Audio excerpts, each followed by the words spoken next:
Episode की शुरुआत में हमें एक क्लासरूम दिखाया जाता है जहां सारे बच्चे एग्जाम की वजह से बहुत परेशान होते हैं। उन्हें एग्जाम देना बिल्कुल भी पसंद नहीं था, वो बस चाह रहे थे कि ये सब कैसे भी करके खत्म हो जाए। अगले सीन में हम देखते हैं कि इनका एग्जाम खत्म भी हो चुका था और क्लास के सारे बच्चे बस एक लड़की को काफी भला बुरा कह रहे थे। ये लड़की कुछ दिनों से स्कूल नहीं आई थी किसी मेडिकल रीजन की वजह से। स्कूल टीचर उसे काफी अच्छे से ट्रीट कर रहे थे, लेकिन क्लास का एक भी स्टूडेंट उसे पसंद नहीं करता था। सारे बच्चे कह रहे थे इस जैसी लूजर को तो जिंदा रहने का कोई हक नहीं है, इसे तो मर जाना चाहिए था। वो लड़की भी उन सबकी बातों को काफी अच्छे से सुन पा रही थी। लड़की काफी ज्यादा नर्वस हो रही थी और उसे डर भी लग रहा था। उसकी घबराहट इतनी ज्यादा बढ़ जाती है कि उसे एक अजीब सा मॉन्स्टर दिखाई पड़ता है। मॉन्स्टर काफी ज्यादा बड़ा था। लड़की काफी डर जाती है और गॉड से हेल्प मांगती है कि गॉड मदद करो। उसके इतना बोलते ही एक लड़का जिसका नाम यातो है वो सिक्का उछाल कर कहता है कि तुम्हारी प्रार्थना सुन ली गई है। यातो के साथ उसकी एक असिस्टेंट भी होती है तोमोने। इन दोनों की बातों से हमें पता चलता है कि उस मॉन्स्टर को फैंटम कहा जाता है और ये ह्यूमंस के स्ट्रेस और एंजाइटी के एक हद से ज्यादा हो जाने की वजह से बनते हैं और ये फैंटम उस लड़की के एंजाइटी की वजह से ही बना था। अब या तो उस फैंटम के ऊपर कूदता है और एक वर्ड कहता है हांकी।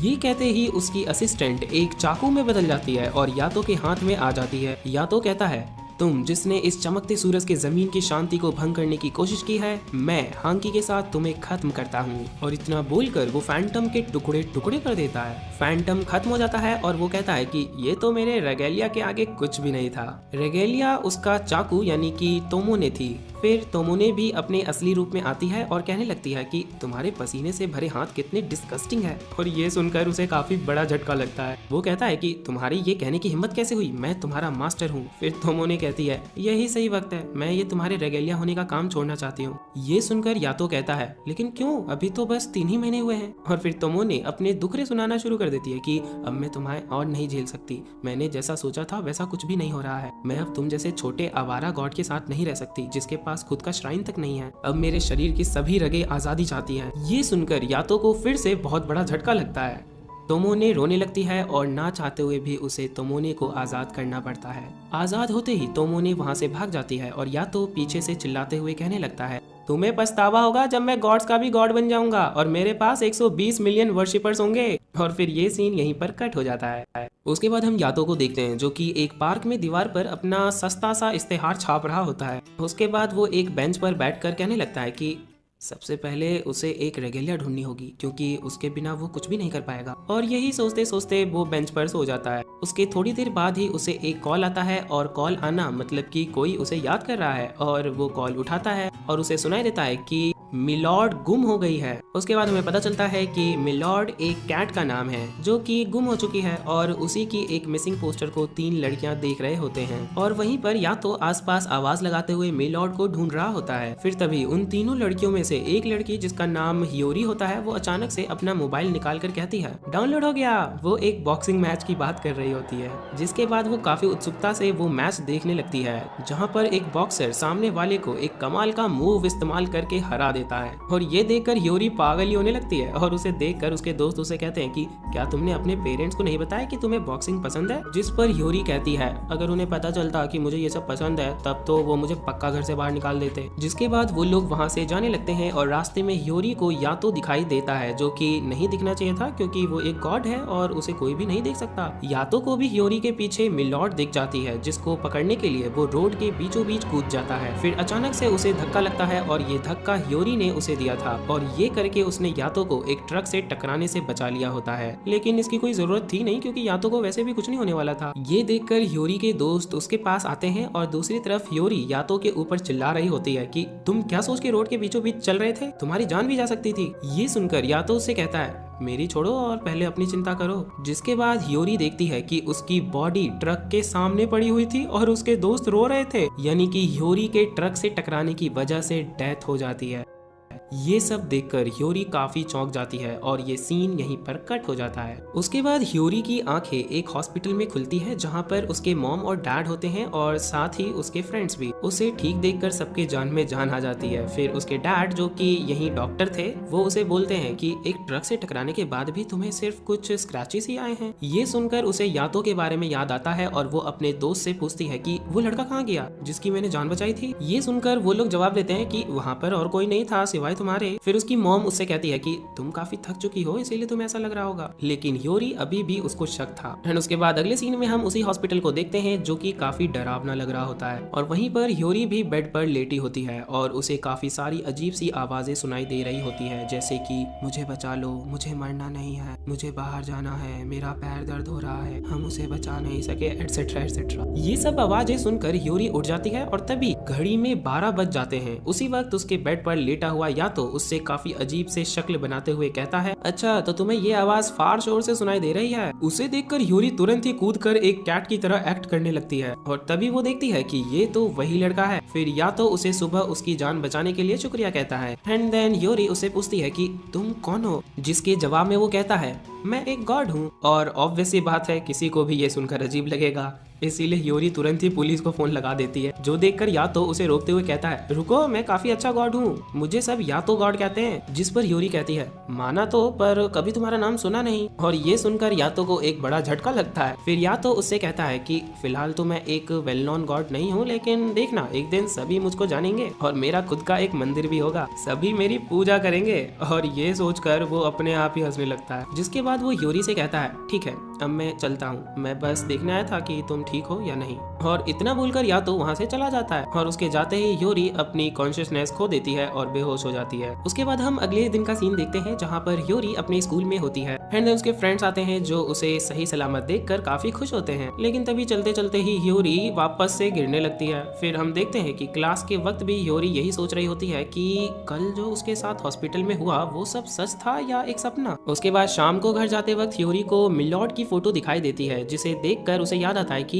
यातो भी इसी कैट के पीछे लगा हुआ था। जिसके बाद वो अपने फ्रेंड्स को कहती है कि आज तुम लोग अकेले ही चले जाओ, मुझे मिलॉर्ड को ढूंढना है। एंड जिसके बाद वो चारों तरफ मिलॉर्ड को ढूंढने लगती है। कुछ देर बाद ह्योरी को वापस से चक्कर आने लगते हैं और उसे कुछ अजीब सा महसूस होता है। फिर हम यातो को देखते हैं जो कि अभी भी मिलॉर्ड को ढूंढ रहा होता है और अचानक से उसे वो कैट दिख पड़ती है जो कि किसी के ऊपर गुर्रा रही होती है। फिर मिलॉर्ड खुद ही यातो के पास आ जाती है और ये बात उसे समझ में नहीं आती। उसके बाद वहाँ का पूरा माहौल बदल जाता है, जो देखकर यातो समझ जाता है कि यहाँ पर कोई मॉन्स्टर तो है। और तभी वो मॉन्स्टर यातो के ऊपर हमला भी कर देता है, जिससे बचकर वो खेतों में घुस जाता है। लेकिन उस खेत में उसका सामना एक बड़े से फ्रॉग से हो जाता है जो कि उसके ऊपर हमला करता है, लेकिन यातो उसे एक घुसा मारकर उसकी ओर बढ़ता है और अपनी रेगेलिया को पुकारता है, लेकिन उसे याद आता है कि उसके पास तो कोई रेगेलिया है ही नहीं। फिर तभी वहाँ पर ह्योरी आ जाती है जो कि उसका हाथ पकड़कर उससे बचा लेती है, लेकिन वो फ्रॉग कूदकर उसके सामने आ जाता है, जिसे देखकर ह्योरी कुछ ज़्यादा ही डर जाती है और पता नहीं क्यों इतना डरने के बाद भी वो उसके ऊपर हमला करने लगती है और वो मॉन्स्टर उसका पैर पकड़ लेता है। फिर तभी उसे वो बॉक्सिंग मैच याद आता है और वो उसी फाइटर की तरह उस फ्रॉग को जोरदार किक मारकर दूर फेंक देती, जिसके बाद या तो ह्योरी को लेकर वहाँ से चला जाता है। फिर उस फ्रॉग से पीछा छुड़ाने के बाद वो लोग चैन की सांसें लेते हैं एंड ह्योरी यातो से कहती है कि फाइनली मैंने तुम्हें ढूंढ ही लिया, चलो अब मेरे सभी सवालों का जवाब दो।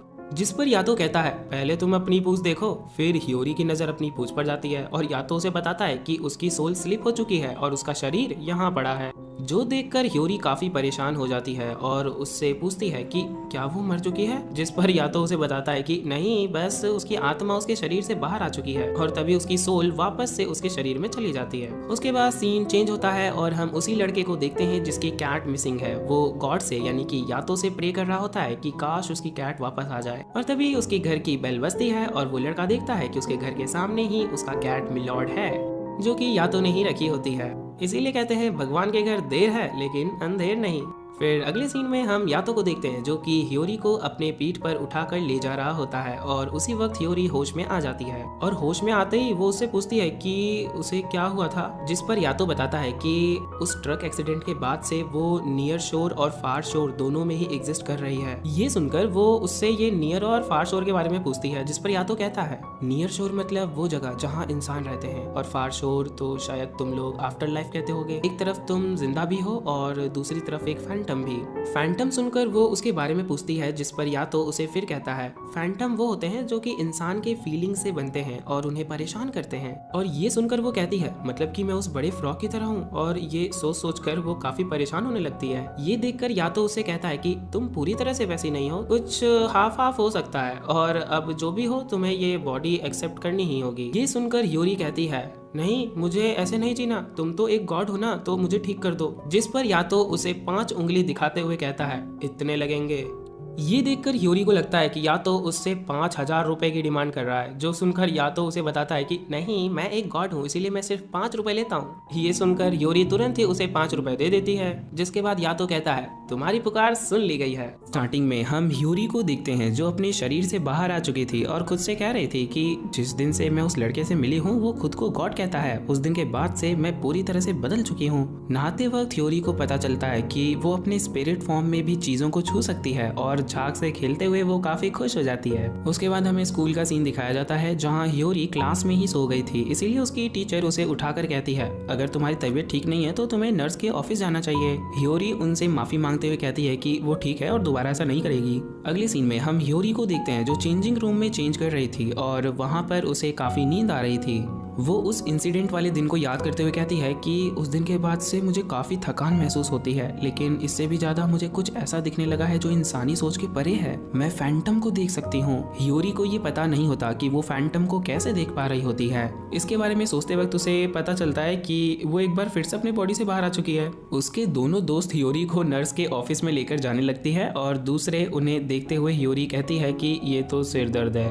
लेकिन अगले ही सीन में हम देखते हैं कि वो इस मौके का फायदा उठाते हुए घूमने निकल पड़ती है। वो तारों के ऊपर से जब कूदते हुए जा रही थी तब उसे एक बड़ा सा फैंटम दिखाई पड़ता है और ह्योरी को यातो की बात याद आती है कि फैंटम हर जगह है। अंधेरे में, आसमान में, लोगों के कंधों पर फैंटम हर शेप और साइज के होते हैं। वो दूर किनारे यानी फार शोर के वासी हैं, इसीलिए उन्हें हर कोई नहीं देख सकता। फैंटम्स को केवल छोटे बच्चे, जानवर और हम देख सकते हैं जो नियर और फार शोर के बीच में रहते हैं। फैंटम्स एक काले तूफान की ओर अट्रैक्ट होते हैं जो प्रेजेंट में ह्योरी देख पा रही थी। फैंटम्स लोगों को अपने वश में कर सकते हैं जिससे लोग अपना कंट्रोल खो देते हैं। अब यातो की बात याद करते करते ह्योरी को याद आता है कि वो बहुत वक्त से उसने यातो से बात ही नहीं की। एंड अगले सीन में हम यातो को देखते हैं जो किसी ट्रेन में अपनी एडवर्टीजमेंट छाप रहा था और उसे ह्योरी का कॉल आता है कि तुमने वादा किया था कि तुम मुझे दोबारा से इंसान बना दोगे, लेकिन 2 हफ्ते हो चुके हैं और तुमने अभी तक कुछ नहीं किया। यातो उसे समझाने की कोशिश करता है कि उसे कुछ काम आ गया था इसीलिए वो कुछ नहीं कर सका, लेकिन थोड़े वक्त में वो सब कुछ ठीक कर देगा। लेकिन ह्योरी उसकी बात नहीं सुनती और कहती है कि मुझे तो लगता ही नहीं कि तुम कोई भगवान हो। ये सुनता ही अगले पल यातो ह्योरी के सामने प्रकट होकर कहता है कि क्या कोई आम इंसान ऐसा कर सकता है। ह्योरी काउंटर क्वेश्चन करती है कि क्या कोई गॉड ऐसे ट्रैक सूट और स्कार्फ पहनकर घूमता है। यातो कहता है तुम्हारे पेरेंट्स ने तुम्हें नहीं सिखाया कि डोंट जज a book by its cover. वैसे भी ये स्कार्फ मुझे काफी ज्यादा पसंद है, मेरा फ्लफी स्कार्फ। इस पर ह्योरी काफी अजीब सा रिएक्शन देती है और वो देखती है कि वहाँ से गुजरते हुए लोग यातो को नहीं देख पा रहे थे और उन्हें लग रहा था कि ह्योरी का दिमाग खिसका हुआ है, इसीलिए वो खुद में बड़बड़ाई जा रही है। ह्योरी ये चीज यातो से पूछती है आखिर तुम हो क्या, कुछ लोग तुम्हें देख सकते हैं और कुछ लोग नहीं, क्या तुम भी एक फैंटम हो। यातो कहता है देखा जाए तो मैं भी फार शोर यानी दूर किनारे का ही रहने वाला हूँ, लेकिन मेरे पेरेंट्स नहीं है। मेरा जन्म एक इच्छा से हुआ था और मैं गॉड ऑफ वॉर हूँ, और देखा जाए तो फिलहाल तुम एक फैंटम की तरह हो, मैं नहीं। और तभी ह्योरी देखती है कि वो एक बार फिर से अपने शरीर से बाहर आ चुकी थी और यातो उसका मजाक उड़ा रहा था। फिर यातो कहता है कि अभी तुम काफी खतरनाक सिचुएशन में हो, अपने बॉडी से बाहर होने की वजह से तुम पूरी तरह से एक्सपोज हो चुकी हो, इसीलिए वो तुम्हारे पीछे आएंगे और तुम्हारी आत्मा को अपने वश में कर लेंगे और फिर तुम अपना वजूद खो बैठोगी। तुम एक ऐसी लाइन को भी लांग जाओगी जो तुम्हें नहीं लांगना चाहिए। ये सुन ह्योरी कहती है अगर ऐसी बात है तो तुम मुझे ठीक क्यों नहीं करते।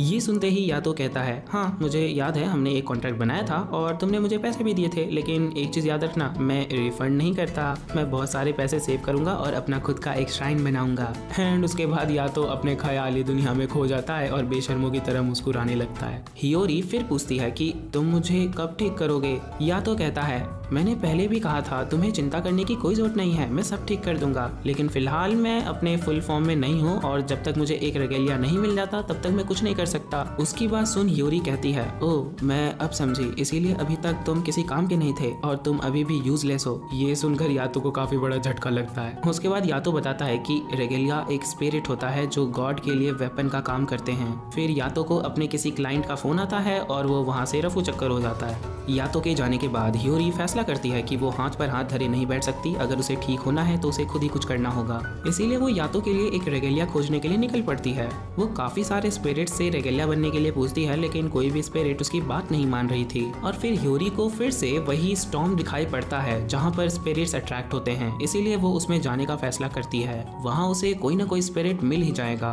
दूसरी तरफ हम यातो को देखते हैं जो अपने क्लाइंट के लिए काम कर रहा था, जो कि था बाथरूम रिपेयरिंग का। वो काफी शिद्दत से काम करता है और पूरे बाथरूम को चमका देता है। उसकी हार्डवर्क को देखकर क्लाइंट कहता है कि तुम्हारी मेहनत को देखकर 5 येन देते हुए मुझे काफी बुरा लग रहा है, इसीलिए टिप के तौर पर वो यातो को अपनी बियर दे देता है। अगले सीन में हम देखते हैं यातो उस बियर को पीकर मस्त हो जाता है और किसी और के श्राइन के बाहर सोने लगता है। लेकिन तभी उसे ह्योरी कॉल करके बताती है कि उसने एक रेगेलिया खोज लिया है, जो सुनकर यातो उसकी लोकेशन पर टेलीपोर्ट हो जाता है। लेकिन यार यहाँ कोई रेगेलिया नहीं बल्कि एक फैंटम उसका इंतजार कर रहा था, जिसे देखकर यातो वहाँ से भागने लगता है और ह्योरी भी उसके पीछे आने लगती है। यातो ह्योरी पर चिल्लाने लगता है कि ये तुम्हें किस एंगल से एक रेगेलिया लगता है, एक अंधा भी देखकर बता सकता है कि एक फैंटम है। ह्योरी कहती है लेकिन तुमने तो कहा था डोंट जज a book by its cover. अब इसी बातचीत के दौरान ह्योरी फिर से अपने बॉडी से बाहर आ जाती है और इस मौके का फायदा उठाकर वो फैंटम से लड़ने का सोचती है। जब वो फैंटम से लड़ने जाती है तब यातो उसकी पूंछ पकड़कर उसे अपनी ओर खींच लेता है, जिस दौरान यातो का हाथ फैंटम के मुंह में फंस जाता है। किसी तरह से वो अपना हाथ छुड़ा लेता है और ह्योरी को लेकर वहाँ से भाग जाता है। एक जगह आकर ह्योरी देखती है कि यातो के हाथ पर कोई चीज लगी हुई थी। यातो बताता है कि ये उस फैंटम की वजह से लगा है, अगर उसने इसे साफ या खत्म नहीं किया तो वो उसके पूरे बॉडी में फैल जाएगा। फिर यातो उसे बताता है कि ह्योरी के पीछे जो चीज है वो कोई पूंछ नहीं है, बल्कि वो चीज उसकी लाइफ लाइन है जो उसे और उसके रियल बॉडी को कनेक्ट करके रखती है।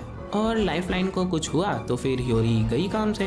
और तभी वहाँ पर फैंटम भी आ जाता है और दोनों पर अटैक कर देता है। उससे बचकर भागते हुए यातो कहता है दोबारा कोई बेवकूफ़ी मत करना जिसका परिणाम तुम्हें भारी पड़े। भागते भागते यातो को एक स्पिरिट दिख जाता है जो किसी टीनेजर की थी और यातो उसे अपना रेगेलिया बनाने का सोचता है। स्पिरिट के पास जाकर कुछ स्पेल कास्ट करते हुए कहता है ये भटकती आत्मा तुम्हारा ना तो आज है ना ही कल, इसीलिए मैं यातो अपने जीवन का उपयोग कर तुम्हें अपना रेगेलिया बनाता हूँ और तुम्हें एक नाम देता हूँ, तुम इसी नाम के सहारे जियोगे, सेकी। और इतना बोलकर यातो स्पेल कास्ट कर देता है और स्पिरिट ट्रांसफॉर्म होकर एक ब्लेड में बदल जाता है, जिसे छूते ही यातो को उस स्पिरिट का पास्ट लाइफ दिखने लगता है। लेकिन उसी वक्त वो फैंटम यातो को निगल जाता है। लेकिन अब यातो कमजोर नहीं था, इसीलिए वो अपना तकिया कलाम मतलब की टैगलाइन बोलकर उस फैंटम को मार देता है और उसका खात्मा कर देता है। उसके बाद ये लोग उसी श्राइन के पास फिर लौट जाते हैं, जहाँ पहुंचकर यातो सबसे पहले अपने हाथ में लगे उस चीज को साफ करता है जो बस पानी से ही साफ हो गया था, और फिर कहता है कि चलो इन सब चीजों में एक चीज अच्छा हुआ, मुझे एक रेगेलिया मिल गया।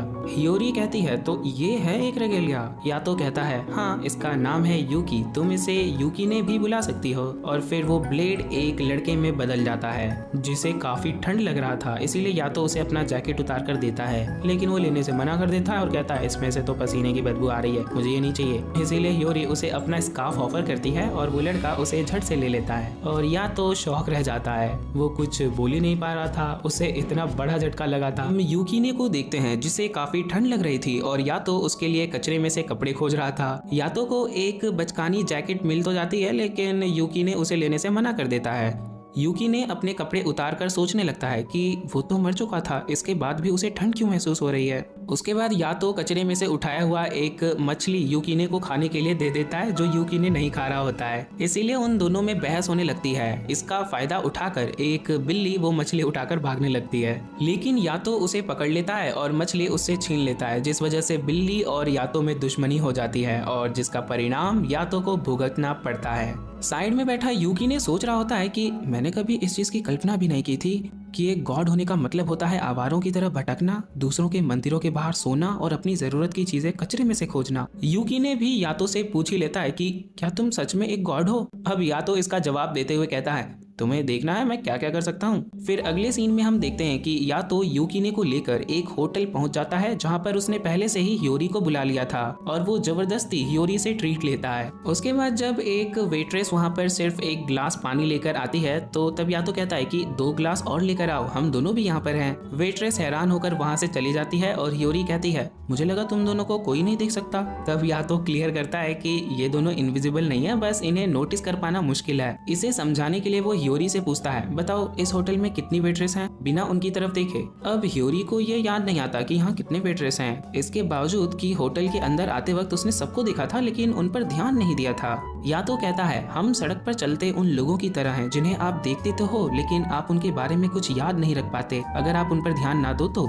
उसके बाद यूकीने और यातो ठूसना शुरू कर देते हैं और उन्हें देखकर लग रहा था कि वो जन्मों से भूखे हैं। खाना पीना होने के बाद जब वो लोग जा रहे थे तब ह्योरी यूकीने से पूछती है कि तुम यातो के रेगेलिया बनने से पहले क्या थे।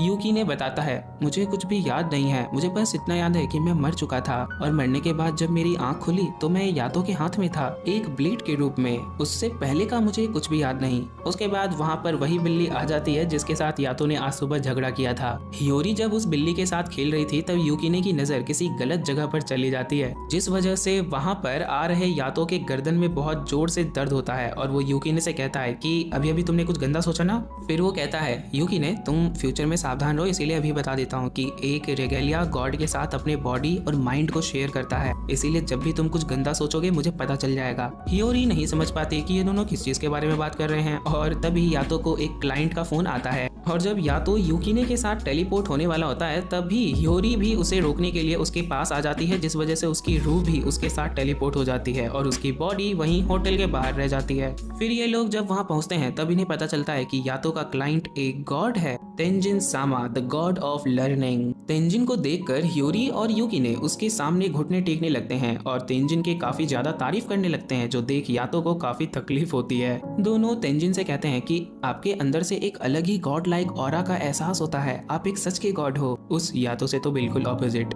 और ये सुनकर यातो को काफी बड़ा झटका लगता है।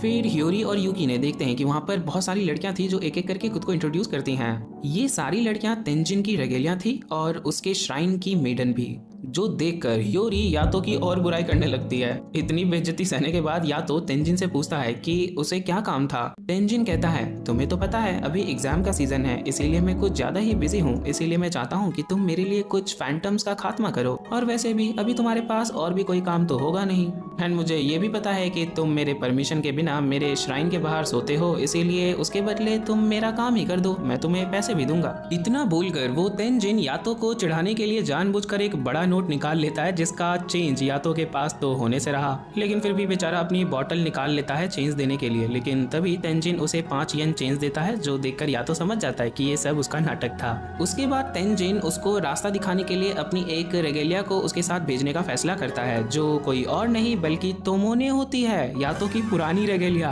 जिसे हमने फर्स्ट एपिसोड में भी देखा है। जब ह्योरी और यूकीने को पता चलता है कि तोमोने यातो की पुरानी रेगेलिया है तो वो दोनों उससे यातो के बारे में पूछते हैं कि वो कैसा था।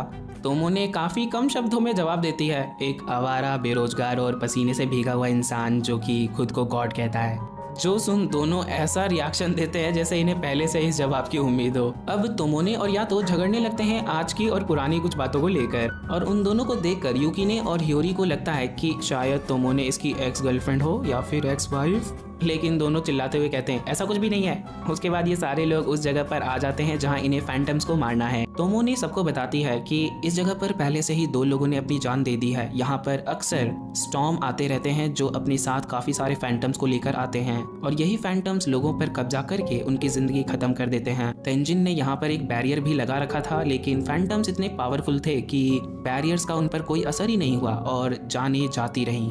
अब ह्योरी कहती है तो इन्हें बस उन फैंटम्स को मारना है जो लोगों पर कब्जा कर रहे हैं, और तोमोने हाँ कहती है, लेकिन यातो कहता है लोगों को मरने की इच्छा है तो उन्हें मरने देना चाहिए। ये सुनकर वहाँ पर किसी को भी समझ नहीं आता कि आखिर यातो कहना क्या चाहता है। यातो क्लैरिफाई करता है कि एक आत्मा जिस पर कब्जा किया जा चुका है, मरने के बाद वो रेगेलिया भी नहीं बन सकती। अब जिंदा हो या मुर्दा कोई फर्क नहीं पड़ता, उन्हें नहीं बचाया जा सकता। ये सुनकर ह्योरी गुस्सा हो जाती है और कहती है कि तुम ऐसा कैसे कह सकते हो, उन्हें बचाना तुम्हारा काम है। यातो कोई जवाब नहीं देता तो ह्योरी अकेले ही फैंटम्स को खत्म करने के लिए चली जाती है। यातो वापस जाने लगता है तब तोमोने उसे पकड़कर कहती है कि तुम्हें एडवांस में ही इस काम के पैसे दिए जा चुके हैं। यूकीने कहता है और वैसे भी तुम उसे अकेले छोड़कर नहीं जा सकते।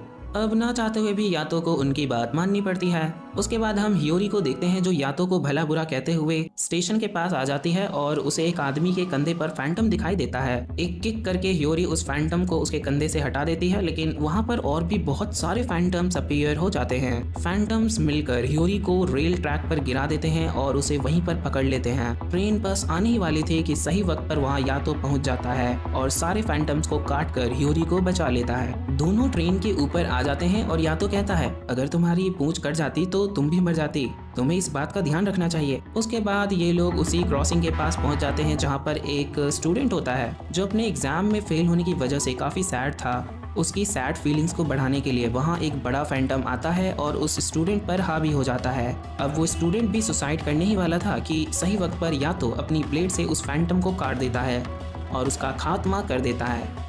लेकिन अटैक इतना ज़्यादा पावरफुल था कि उसका असर आसपास की चीज़ों पर भी हो जाता है। फैंटम के खत्म होने के बाद तोमो ने यातो को शुक्रिया कहती है और वहाँ से चली जाती है। फिर शाम हो जाता है और हियोरी यातो से पूछती है तुम्हें लोगों की परवाह नहीं थी, इसके बाद भी तुमने उसकी मदद की। यातो कहता है ऐसी बात नहीं है, मैं बस लोगों को इनके सामने मरते हुए नहीं देख सकता। ये सुनकर हियोरी को समझ आ जाता है कि यातो की बातों का क्या मतलब था। ये जितने भी रेगेलिया हैं वो सब पहले इंसान हुआ करते थे और मरने के बाद ये रेगेलिया बन गए, लेकिन इनके अंदर जीने की इच्छा थी, ये मरना नहीं चाहते थे। इसीलिए यातो रेगेलिया के सामने किसी को भी मरते हुए नहीं देख सकता क्योंकि ये उन रेगेलिया बन चुके इंसानों के साथ नाइंसाफी होगी।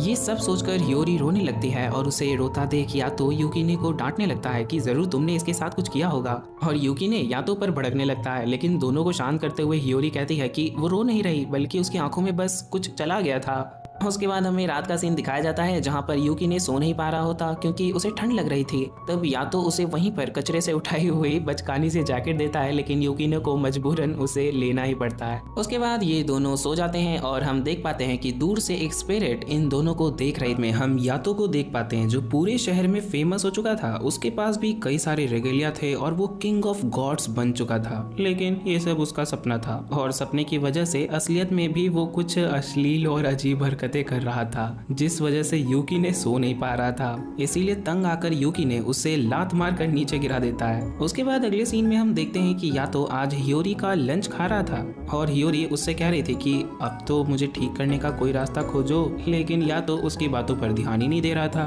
तभी यूकिने बताता है कि कल रात मैं तुम्हारे अजीब से सपनों की वजह से ठीक से सो नहीं सका। और फिर यूकिने और हियोरी दोनों ही यातो का मजाक उड़ाने लगते हैं उसके फुद्दू से सपने को लेके। तब यातो सीरियस होते हुए कहता है लगता है अब वक्त आ गया है तुम्हें गॉड की असली पावर दिखाने का, मेरे सभी सपने सच होंगे। इतना बोलकर वो एक अजीब सा मटका निकाल लेता है और कहता है शहर में एक औरत ने मेरा हाथ पढ़ा और कहा कि वो औरत ये मटका सिर्फ मुझे ही बेचेगी। अगर मैं डेली इसे घिसते हुए एक मंत्र बोलूंगा तो मेरी सभी इच्छाएं पूरी होंगी।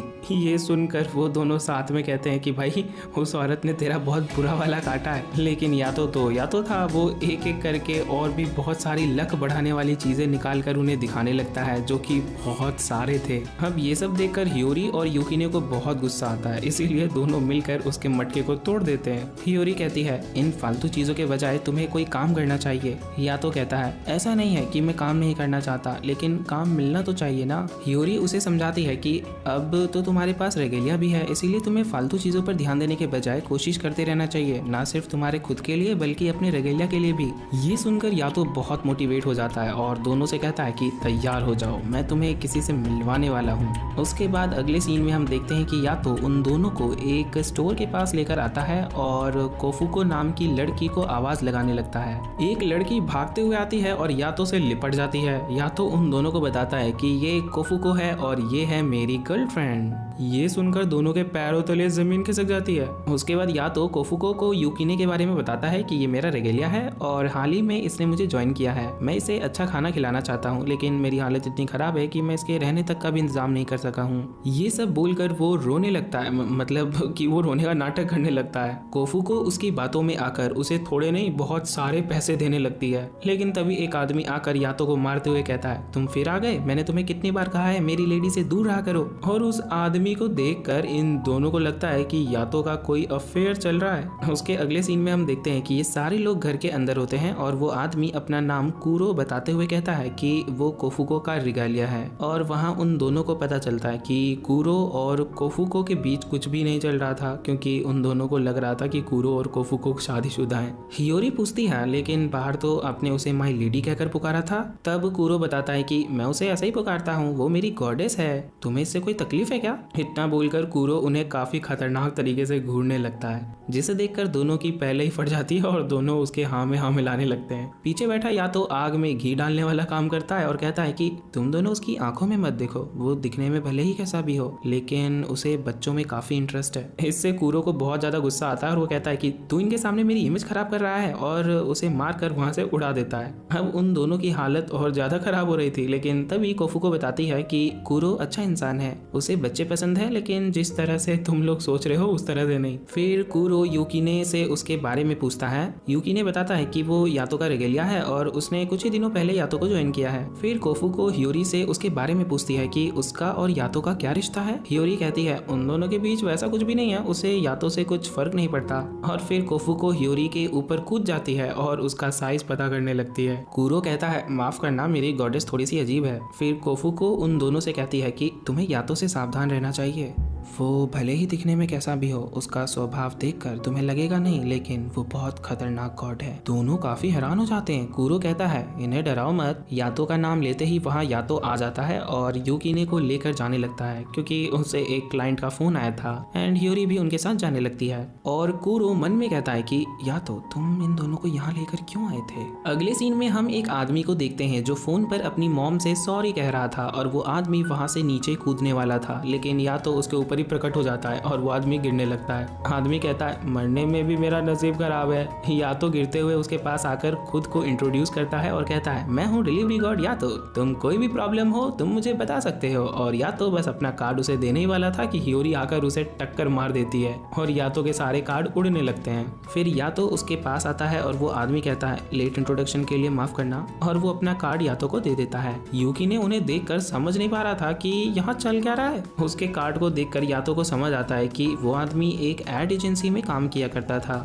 वो आदमी बताता है कि हाल ही में उसकी कंपनी बैंकरप्ट हो गई है और उसके पास मरने के अलावा और कोई रास्ता नहीं था। वो आखिरी बार फोन करके अपनी मॉम से सॉरी कहना चाहता था, लेकिन उसने गलती से यातो को फोन लगा दिया। यातो कहता है शायद ये हमारे नसीब में था, क्या अब तुम मुझे सब कुछ शुरू से बता सकते हो। हियोरी कहती है तुम्हें पहले तो उसे गिरने से बचाना चाहिए, लेकिन उस आदमी को भी इससे कुछ फर्क नहीं पड़ता और वो अपनी कहानी बताना शुरू कर देता है कि एक दिन रात में घर वापस जाते वक्त उसे सड़क पर एक लड़की दिखी जो शायद भटक चुकी थी। और फिर जैसे ही हमें उस लड़की का चेहरा दिखाया जाता है, हियोरी उसकी स्टोरी के बीच में आकर कहती है इसका चेहरा मेरे जैसा क्यों दिखाई दे रहा है। वो आदमी कहता है क्योंकि फिलहाल तुम मेरे सामने हो और वो थोड़ी बहुत तुम्हारी तरह ही दिखती थी इसीलिए। और या तो भी उसकी स्टोरी के अंदर घुसकर कुछ अलग चीज ही देखने लगता है। हियोरी उसे वहां से लेकर जाती है और वो आदमी बोलना शुरू करता है गुमशुदा समझकर मैं उसे पुलिस स्टेशन लेकर जाने वाला था, लेकिन उसे भूख लगी थी इसीलिए मैं उसे पहले कहीं खाना खिलाने के लिए लेकर जाने वाला था। लड़की चलने के लिए मना करते हुए कहती है कि वो गुमशुदा नहीं है, बस अपने घर से भाग चुकी है और वो कहीं बाहर खाने के लिए नहीं जा सकती है। ये उसके घर का एक रूल था, उसे अपने घर के रूल्स को फॉलो करना होता है, लेकिन कभी कभी वो अपने घर से भाग आती है। वो आदमी कहता है उसे देखकर मुझे लगा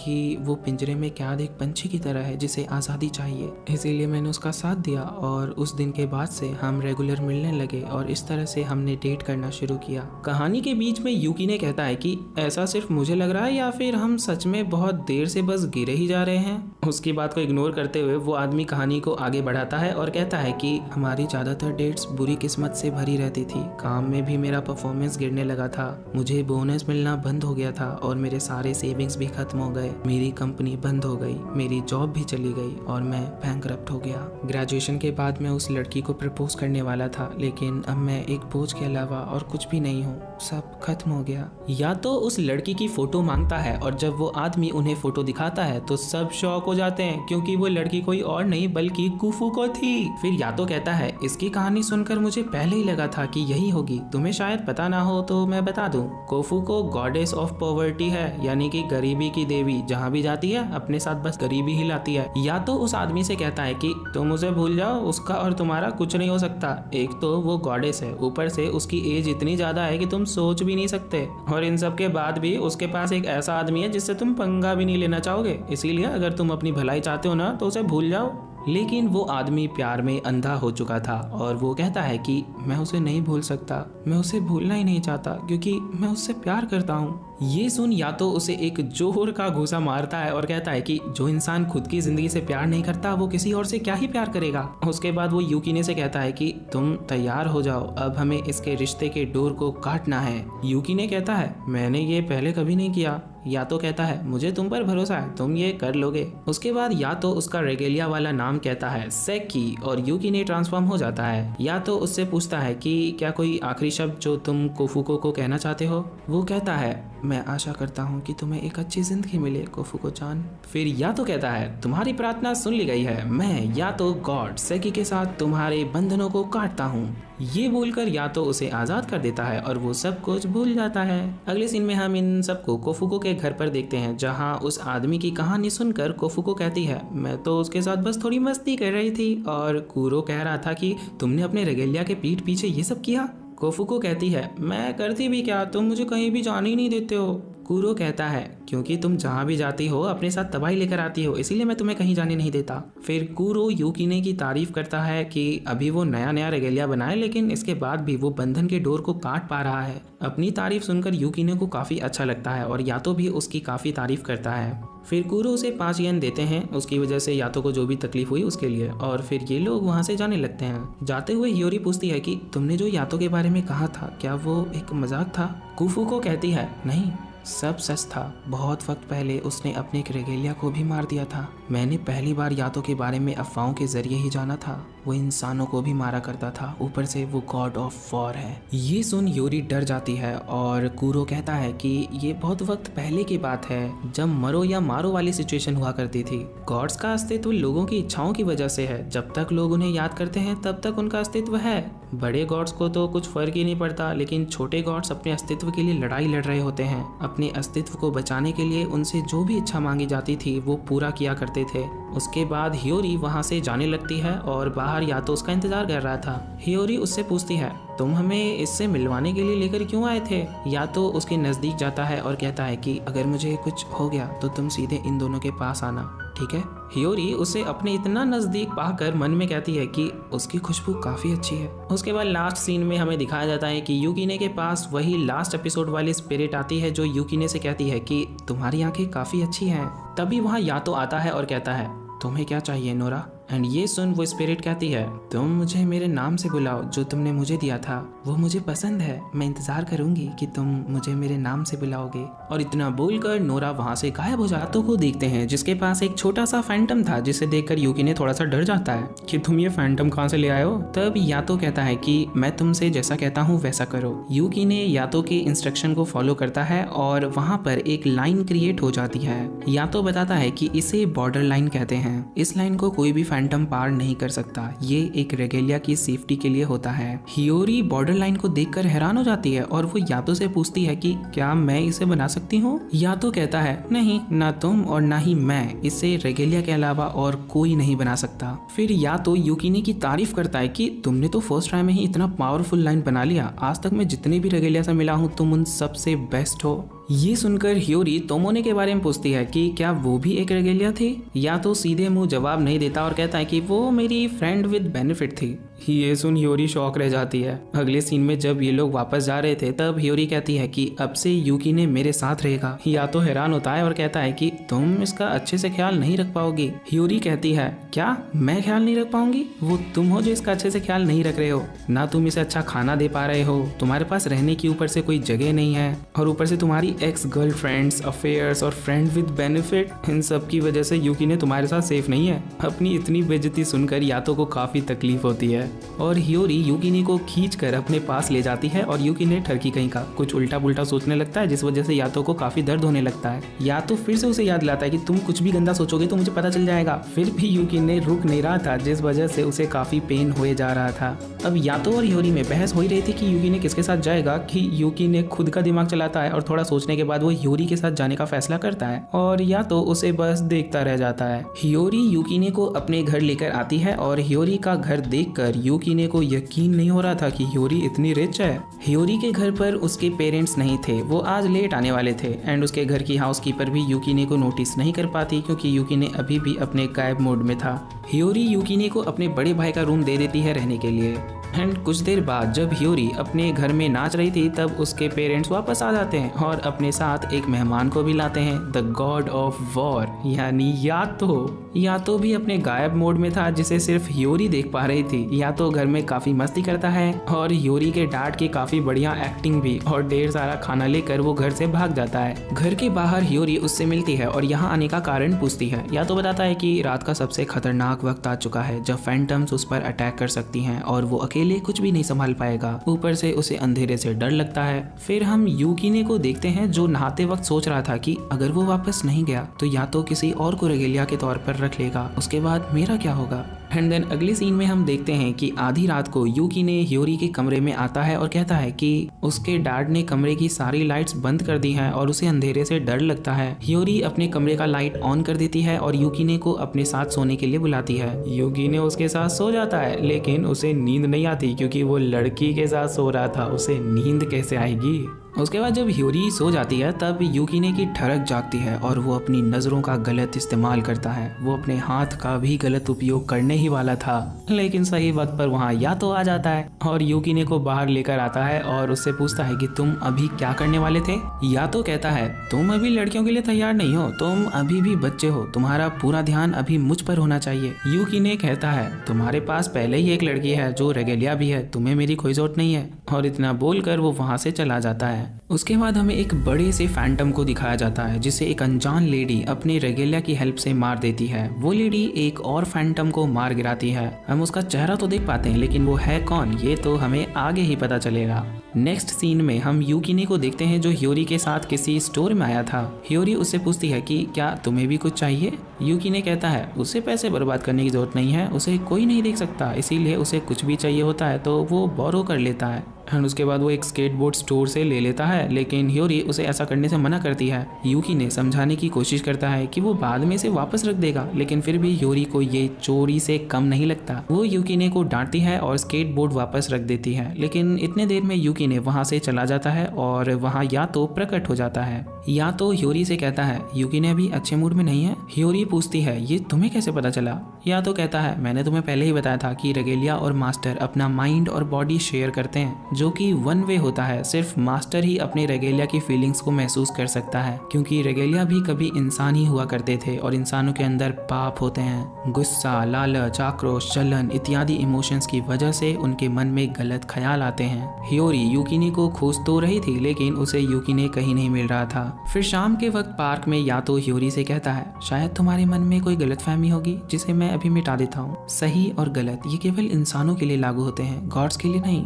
हम गॉड्स कुछ भी कर सकते हैं, किसी को नुकसान पहुंचाना हो या फिर किसी की जान लेना, और किसी न किसी दिन मैं यूकीने को भी उसकी सजा दूंगा, द डिवाइन पनिशमेंट। ये सुनकर ह्योरी को कोफुको की बातें याद आ जाती है और वो यूकीने को खोजने के लिए निकल पड़ती है लेकिन अपनी बॉडी वहीं छोड़ जाती है। उसके बाद हम यूकीने को देखते हैं जो शाम होने की वजह से काफी ज्यादा घबराने लगता है और घर की ओर भागने लगता है। रास्ते में उसे एक रोती हुई बच्ची मिलती है जिसे वो देखता है और वो बच्ची भी उसे देख पा रही थी। यूकीने उसे इग्नोर करके जाने वाला होता है लेकिन वो बच्ची आकर उसे पकड़ लेती है और यूकीने को समझ आ जाता है कि ये भी एक स्पिरिट है। इस लड़की का सामने के रोड पर ही एक्सीडेंट हुआ था और उसकी मौत हो गई थी। वो अपनी मॉम का वेट कर रही थी इसीलिए यूकीने उसे अकेला ना छोड़ने का फैसला करता है। दोनों एक जगह पर जब बैठे थे तब लड़की यूकीने से पूछती है कि उसकी फैमिली भी उसका इंतजार कर रही होगी ना। यूकीने जवाब देता है मेरा कोई परिवार नहीं है। लड़की कहती है आप मेरे साथ चलना, जब मेरी मॉम आ जाएंगी तब। ये सुन यूकीने कहता है कि तुम्हारी मॉम कभी नहीं आने वाली,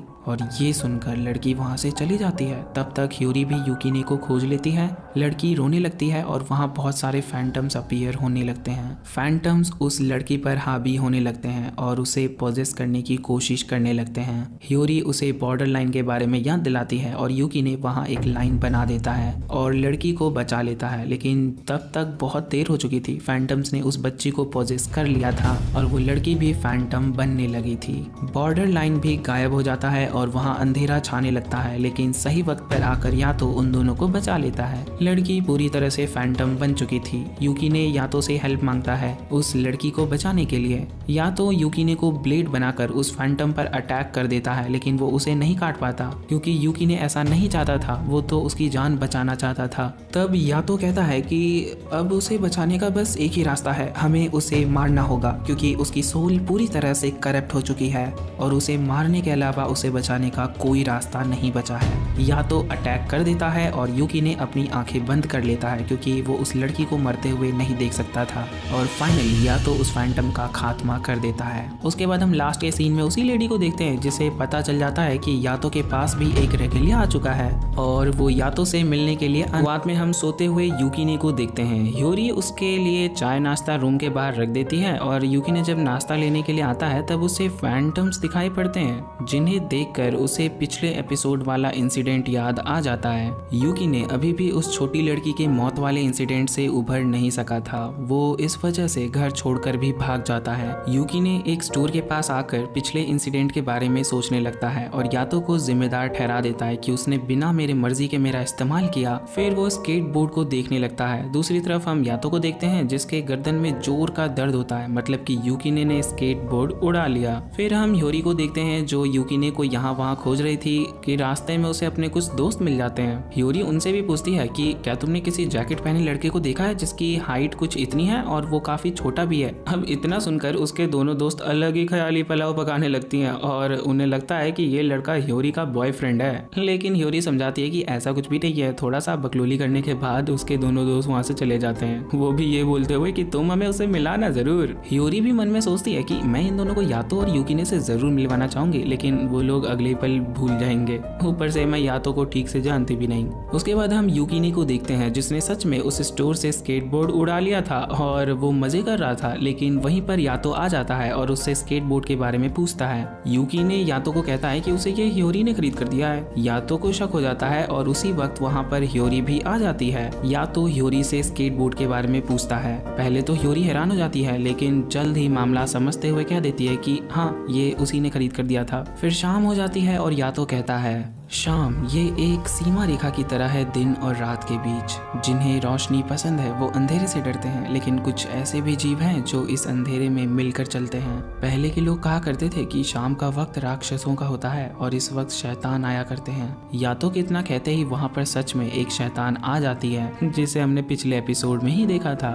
वो आते ही यातो पर अटैक कर देती है। यातो उससे बचता है और इशारे से ह्योरी को शांत रहने के लिए कहता है। यातो बताता है कि उसका नाम बिशामोन है, the goddess of punishment. Goddess सुनकर यूकीने कहता है कि अगर वो भी एक गॉड है तो वो तुम पर अटैक क्यों कर रही है। यातो कहता है कि कुछ ही वक्त पहले की बात है, अब मैं उसकी नजरों में बुरा बन गया हूँ और अब वो मुझे मारना चाहती है। यूकीने कहता है तब तो ये तुम्हारा मामला है, तुम ही इससे निपटो। यातो कहता है तुम्हें क्या लगता है कि वो तुम्हें इतनी आसानी से जाने देगी? उसे बदला लेना है मुझसे और मेरे रेगेलिया से। उसके बाद बिशामोन फिर से उन पर अटैक करती है और यातो बचते हुए यूकीने को ब्लेड में कन्वर्ट कर लेता है और वहाँ से भागने लगता है। बिशामोन उसका पीछा करने लगती है। ह्योरी को तो कुछ भी समझ ही नहीं आ रहा था कि यहाँ हो क्या रहा है। उसे बस इतना पता था कि यातो की जान खतरे में है और उसे यातो की एक बात याद आती है कि अगर मुझे कुछ हुआ तो तुम उन दोनों के पास चले जाना। उसके बाद हम बिशामोन को देखते हैं जो अपनी नेविगेटर रेगेलिया की मदद से यातो का पीछा कर रही होती है। यातो भागते भागते थक जाता है, इसीलिए वो एक जगह पर जाकर रुकता है। वहाँ पर यूकीने यातो से पूछता है कि तुम मेरा इस्तेमाल करके एक गॉड को मारने वाले हो? क्या तुम सच में एक गॉड के खिलाफ लड़ रहे हो? यातो कहता है कि बिशामोन वो है जो मुझ पर हमला कर रही है, मैं तो बस इससे बच रहा हूँ और मैं तुम्हारा इस्तेमाल करूंगा क्योंकि तुम मेरे रेगेलिया हो। फिर यातो बताता है कि बिशामोन के पास कई सारी रेगेलिया हैं, उसके कपड़े, उसका शेर, उसके कानों में लगा हुआ फूल, उसका नाम कुजुमा है और वो एक नेविगेटर है जो बाकी रेगेलिया को कमांड देता है। उसकी वजह से बिशामोन काफी ज्यादा खतरनाक हो जाती है। फिर यातो उस जगह से बाहर आकर कहता है अब मेरे पास जितनी ताकत बची है उसका इस्तेमाल करके मुझे उससे लड़ना होगा। उसके बाहर निकलते ही वहाँ बिशामोन आ जाती है और उस पर अटैक कर देती है। बिशामोन उसे अपने एक रेगेलिया की मदद से पकड़ लेती है और दूसरे रेगेलिया की मदद से उस पर एम करती है। कुजुमा उसे गाइड करता है कि उसे फायर कहाँ करना है। फिर कुजुमा की बात मानकर बिशामोन 2 बुलेट्स फायर कर देती है, लेकिन या तो अपने ब्लेड की मदद से बुलेट को बीच से काट देता है, जो देखकर कुजुमा भी हैरान हो जाता है। बिशामोन गुस्सा हो जाती है और वो सीधे यातो पर अटैक कर देती है। बिशामोन कहती है, अब मैं तुम्हें फिर से किसी रेगेलिया को नहीं मारने दूंगी।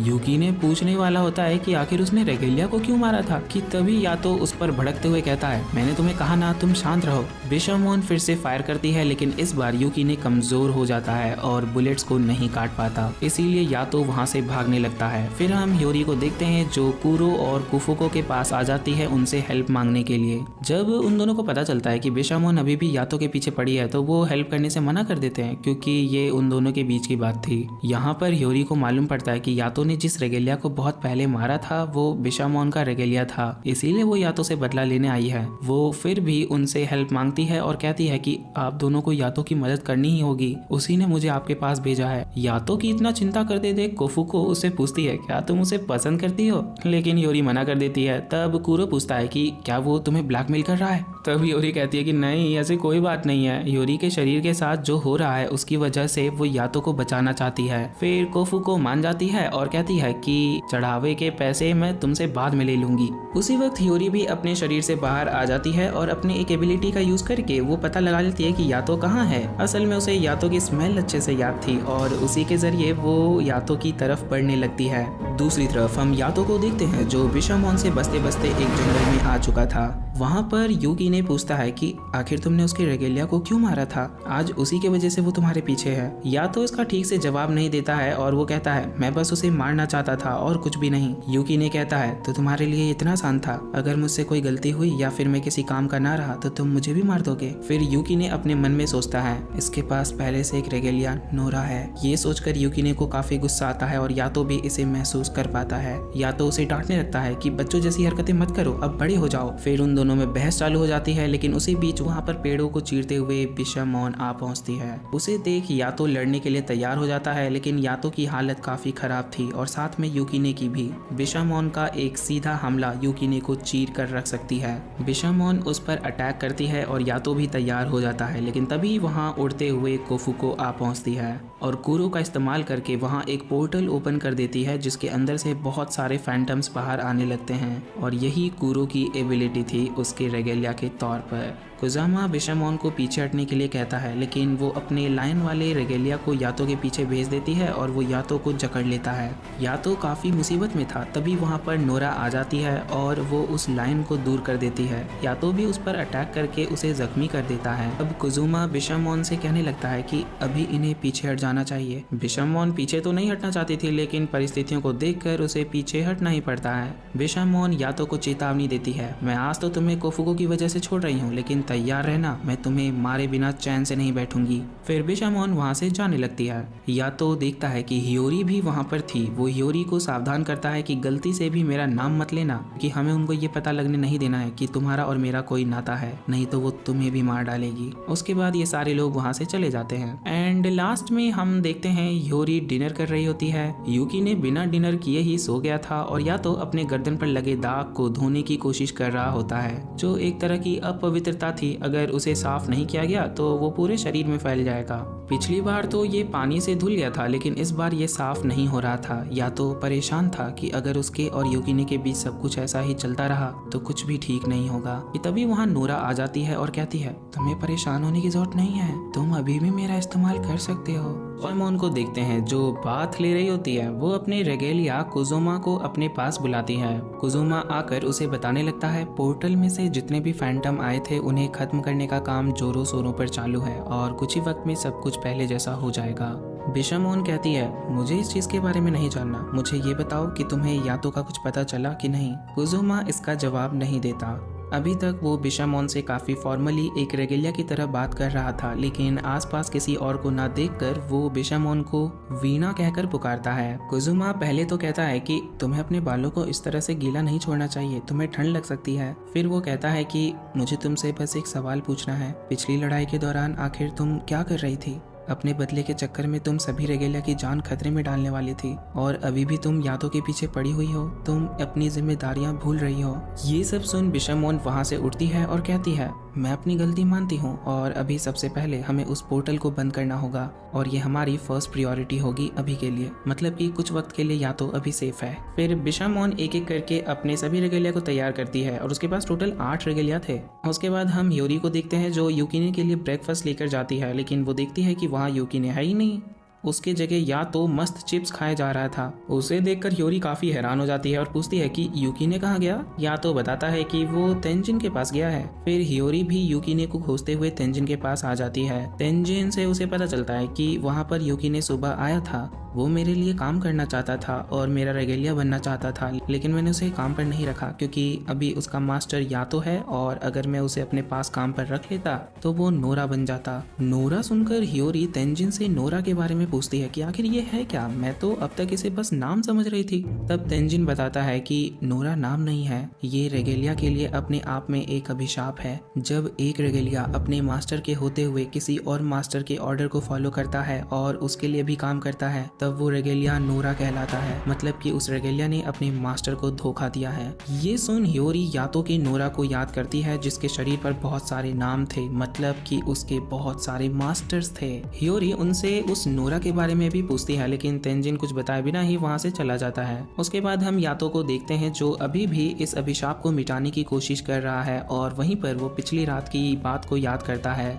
जब नोरा उससे मिलने आई थी। वो यातो को उकसा रही थी कि उसे यूकिने पर डिपेंडेंट रहने की जरूरत नहीं है, वो जब चाहे मेरा इस्तेमाल कर सकता है। फिर हम ह्योरी को देखते हैं जो यूकिने को खोजते हुए एक जगह पर आ पहुंचती है और उससे बिशामोन दिखाई देती है, जिसे देख वो डरने लगती है और तभी उसके पीछे कुजुमा आ जाता है और कहता है तो तुम हमें देख सकती हो। उसे देख ह्योरी को लगता है कि कुजुमा उसे मार देगा, इसीलिए वो वहां से भागने लगती है, लेकिन कुजुमा अपनी एबिलिटीज का यूज कर उसे वहीं पर फ्रीज कर देता है। उसके बाद कुजुमा उस पर कोई स्पेल कास्ट कर देता है। फिर वहां पर बिशामोन भी आ जाती है जिसे देखकर ह्योरी को लगता है कि मैं तो अब गई, और वो गॉड से हेल्प मांगती है और उसे या तो याद आता है जिस वजह से उसकी हालत और भी ज्यादा खराब हो जाती है। लेकिन कुजुमा की स्पेल की वजह से बिशामोन उसे नहीं देख पाती और वो कुजुमा से फैंटम के बारे में बात करने के बाद वहां से चली जाती है। एंड उसके जाने के बाद कुजुमा कहता है, ह्योरी अगर मैं तुम्हारी जगह होता तो इस मामले में ज्यादा इन्वॉल्व नहीं होता। अगर तुम भी अपनी सलामती चाहती हो तो बिशामोन से जितना हो सके उतना दूर रहना। ह्योरी उससे पूछती है, तुमने मेरी हेल्प क्यों की? मुझे लगा कि तुम यातो को पसंद नहीं करते। कुजुमा बताता है कि माना कि अभी यातो हमारा दुश्मन है, लेकिन मैं इस बात को भी नहीं भूल सकता कि एक वक्त पर उसी ने मेरी जान बचाई थी। और यही कारण है कि लास्ट एपिसोड में कुजुमा ने यातो को ग्रीट किया था। फिर कुजुमा ह्योरी से पूछता है कि क्या अभी यातो ठीक है? उसके शरीर पर अपवित्रता फैलती जा रही है और ये किसी बाहर के हमले की वजह से नहीं है। ये अपवित्रता उसके अंदर से उत्पन्न हो रही है, उसके रेगेलिया सेकी की वजह से। इसीलिए सेकी को जल्द से जल्द खत्म करना होगा। ह्योरी हैरानी से कहती है, क्या उसे मारना होगा? लेकिन यूकिने एक अच्छा लड़का है, ऊपर से वो इंसान भी हुआ करता था। रेगेलिया को मारना मतलब एक इंसान को मारना ही होगा। और तभी उसे कोफुगु की बातें याद आती है कि बहुत पहले या तो रेगेलिया और इंसानों को मारा करता था। कुजुमा कहता है, उन्हें जल्द से जल्द कुछ करना होगा, नहीं तो यातो की तबीयत खराब होती जाएगी और अपवित्रता पूरे शरीर में फैल जाएगी उसके रेगेलिया की वजह से। फिर कुजुमा ह्योरी से एक विनती करता है और कहता है, ये भले ही थोड़ा सा अजीब लगे, लेकिन मैं चाहता हूँ कि तुम यातो को बचा लो, मैं उसे खोना नहीं चाहता। ह्योरी थोड़ा हैरान तो थी, लेकिन वो तैयार हो जाती है। कुजुमा वार्निंग देता है कि उसके रेगेलिया यानी यूकिने का जल्द से जल्द कुछ करना होगा, नहीं तो यातो मारा जाएगा। फिर ये सीन यहीं पर कट हो जाता है और हम यूकिने को देखते हैं जो तेंजिन पर गुस्सा था क्योंकि उसने यूकिने को काम पर नहीं रखा था। फिर वहीं पर यातो भी आ जाता है और रिजेक्ट होने की वजह से यूकिने का मजाक उड़ाने लगता है। यूकिने उस पर भड़कते हुए पूछता है कि तुम यहाँ क्या करने आए हो? यातो कहता है, हमें एक जॉब मिला है, तुम्हें मेरे साथ चलना होगा। और अगले सीन में हम देखते हैं कि यूकिने को एक स्टोर में कैशियर की जॉब मिली थी। यूकिने उस पर चिल्लाता है कि भाई तू अपने आप को गॉड क्यों बोलता है, खुद को एक कॉर्पोरेट एम्प्लॉय क्यों नहीं बोल देता? यातो कहता है, ये मेरे लिए एक रेस्पेक्टेबल जॉब है, तुम्हें इसके बारे में कुछ बोलने की की जरूरत नहीं है। यूकीने इस बात पर बहुत ज्यादा गुस्सा हो जाता है और कहता है कि आखिर मैं इस आदमी के साथ हूँ क्यों। फिर वहाँ पर कुरो और उसके साथ कोफुको भी आ जाती है। कोफुको को देखकर यातो काफी डर जाता है और उसे मारकर स्टोर के बाहर फेंक देता है, क्योंकि आपको पता ही होगा कि वो गरीबों की देवी है, जहाँ भी जाएगी तबाही लाएगी। इसीलिए उसकी वजह से स्टोर का दिवालिया न निकल जाए, या तो उसे अंदर ही आने नहीं देता। फिर यातो देखता है कि उनके साथ ह्योरी भी वहाँ पर आई हुई थी। इनफैक्ट ह्योरी ही उन सबको यातो के पास लेकर आई थी। उसे वहाँ देखकर यातो से पूछता है कि तुम्हें मेरे लोकेशन के बारे में कैसे पता चला। ह्योरी उसे बताने वाली थी कि मैं तुम्हारी खुशबू को पहचानती हूँ और उसकी स्मेल को फॉलो करते हुए मैं तुम्हें ढूंढ लेती हूँ, लेकिन नहीं बताती और शर्माने लगती है। कुरो भी कहता है कि हमने भी इससे यही सवाल पूछा था, लेकिन ह्योरी इसके बारे में कुछ बताती ही नहीं। वेल, फिर कुरो कहता है मेरे पास तुम्हारे लिए एक जॉब है, एक असली वाला जॉब, और मुझे उम्मीद है कि तुम इसे करना चाहोगे। यातो भी उस जॉब को करने के लिए तैयार हो जाता है। तभी ह्योरी उससे पूछती है कि तुम ठीक तो हो ना, तुम काफी थके हुए लग रहे हो। ह्योरी के इतना बोलते ही यातो उसके ऊपर गिर जाता है, क्योंकि उसके गर्दन में काफी तेज पेन हुआ था। यातो यूकीने को देखता है कि वो कैश काउंटर के पास खड़ा है और वो भाग कर जाता है और कैश चेक करने लगता है। और यातो को ऐसा करते देख यूकीने कहता है तो तुम्हें लग रहा है कि मैंने चोरी किया है, मतलब कि तुम मुझे चोर कह रहे हो। इससे अच्छा तो ये होता कि तुम मुझे जिंदा ही नहीं करते। और इतना बोलकर वो वहाँ से भागने लगता है, लेकिन कोफुको से टकराने की वजह से उसने छुपाया हुआ पैसों का डब्बा गिरा दिया और सारे लोग उसे देख लेते हैं, मतलब कि उसने सच में चोरी की थी और वो बस नाटक कर रहा था कि उसने कुछ नहीं किया। यूकीने बिना कुछ कहे वहाँ से भाग जाता है। फिर यातो भी कुरो का जॉब एक्सेप्ट करता है और उन दोनों को स्टोर संभालने के लिए बोलकर वहाँ से निकल पड़ता है। ह्योरी भी उसके पीछे आती है। ह्योरी को अभी भी यूकीने की चिंता थी, क्योंकि कुजुमा ने भी कहा था कि उसे मारना होगा और एक बार यातो ने भी कहा था कि वो यूकीने को उसकी डिवाइन पनिशमेंट देगा। ये सब सोचकर उसे डर लगने लगता है। ह्योरी यातो के नजदीक जाती है और उसे समझाती है कि यूकीने एक रेगेलिया है, तो इसका ये मतलब नहीं कि वो तुम्हारा कोई टूल है, वो भी इंसान की तरह ही है, उसकी भी खुद की इच्छाएं हैं, तुम्हें उससे बात करके सब कुछ ठीक करना होगा। ह्योरी को ऐसी बातें करता देख यातो को समझ नहीं आता कि उसे हुआ क्या। फिर हम यूकीने को देखते हैं, जिसके पास नोरा भी थी। नोरा यूकीने से कहती है तुम्हारी आंखें कितनी सुंदर हैं, तुम किसी पेड़ के फल की तरह हो जो काफी अच्छे दिखते हैं, लेकिन कोई उन्हें खा नहीं सकता क्योंकि वो मीठे नहीं हैं, कड़वे हैं और साथ में जहरीले भी, इसीलिए उन फलों को कोई नहीं उठाता, लोग उसे अकेला छोड़ देते हैं सड़ने के लिए, ठीक तुम्हारी तरह। यूकीने। नोरा की बात सुनकर यूकीने काफी ज्यादा घबरा जाता है। तब तक वहाँ पर ह्योरी और यातो भी पहुँच जाते हैं। यातो नोरा से पूछता है तुम यहाँ क्या कर रही हो नोरा। नोरा कहती है तुम मेरा इस्तेमाल करो यातो, बिल्कुल पहले की तरह मैं तुम्हारे लिए किसी भी चीज को काट सकती हूँ एकदम अच्छे से। और फिर वो अपने हाथ आगे बढ़ाती है, लेकिन यातो फिर भी सेक्की को पुकारता है, मतलब कि वो अभी भी यूकीने को ही अपना रेगेलिया मानता है। यातो कहता है तुम नोरा की बातों पर बिल्कुल भी ध्यान मत देना, क्योंकि इस वक्त हमें उनके ऊपर फोकस करना है। और फिर यातो आसमान में उड़ रहे एक फैंटम की ओर पॉइंट करता है। यातो उसे मारने के लिए जाता है और उस पर अटैक भी करता है, लेकिन हर बार की तरह इस बार यातो उसे काट नहीं पाता। फैंटम को बस थोड़ी सी खरोंच पहुंचती है। यातो समझ जाता है कि यूकीने उसका साथ नहीं देना चाहता, और तभी वो नोरा को देखता है जो अपना हाथ बढ़ाए उसकी ओर देख रही थी। एंड देन तभी फैंटम आकर यातो को पकड़ लेता है। यातो उसके ऊपर प्यूरिफिकेशन वाटर फेंकता है, जिस वजह से मॉन्स्टर की हालत खराब हो जाती है। यातो ने ये पानी श्राइन में ही भर लिया था, क्योंकि उसे पहले से ही अंदाजा था कि ऐसा कुछ होगा। यातो ब्लेड के ऊपर पानी छिड़कते हुए नोरा से कहता है तुम यहाँ से चली जाओ, मैं तुम्हारा यूज नहीं करने वाला, भले ही ये अभी मेरा साथ नहीं दे रहा, लेकिन मेरे पास खुद का रेगेलिया है। और इतना बोलकर यातो फैंटम पर अटैक करता है और इस बार वो मारा जाता है। फिर हम नोरा को देखते हैं, जिसके पास कोई तो अनजान शख्स आकर कहता है तो उसने तुम्हें ठुकरा ही दिया, इतने सालों तक साथ रहने के बाद आज तुम्हें ऐसे दिन देखने पड़ रहे हैं स्कारलेट। जिससे हमें पता चलता है कि नोरा का असली नाम स्कारलेट है। फिर यातो यूकीने को अपने साथ लेकर चला जाता है। एंड लास्ट सीन में हम ह्योरी को देखते हैं, जो यूकीने के खाली कमरे को देखकर कुजुमा की बात याद करती है, अगर यूकीने का कुछ नहीं किया गया तो यातो मारा जाएगा। और ये याद करके वो सोचने लगती है कि क्या यातो सच में मारा जाएगा। हम ह्योरी को देखते हैं जो वॉशरूम में होती है और कुजुमा के बातों के बारे में सोच रही होती है, अगर यातो के रेगेलिया का जल्दी कुछ नहीं किया गया तो यातो मर जाएगा। और इस बात से ह्योरी थोड़ी सी सैड थी, क्योंकि वो ना तो यूकीने और ना ही यातो को मरते हुए देख सकती थी।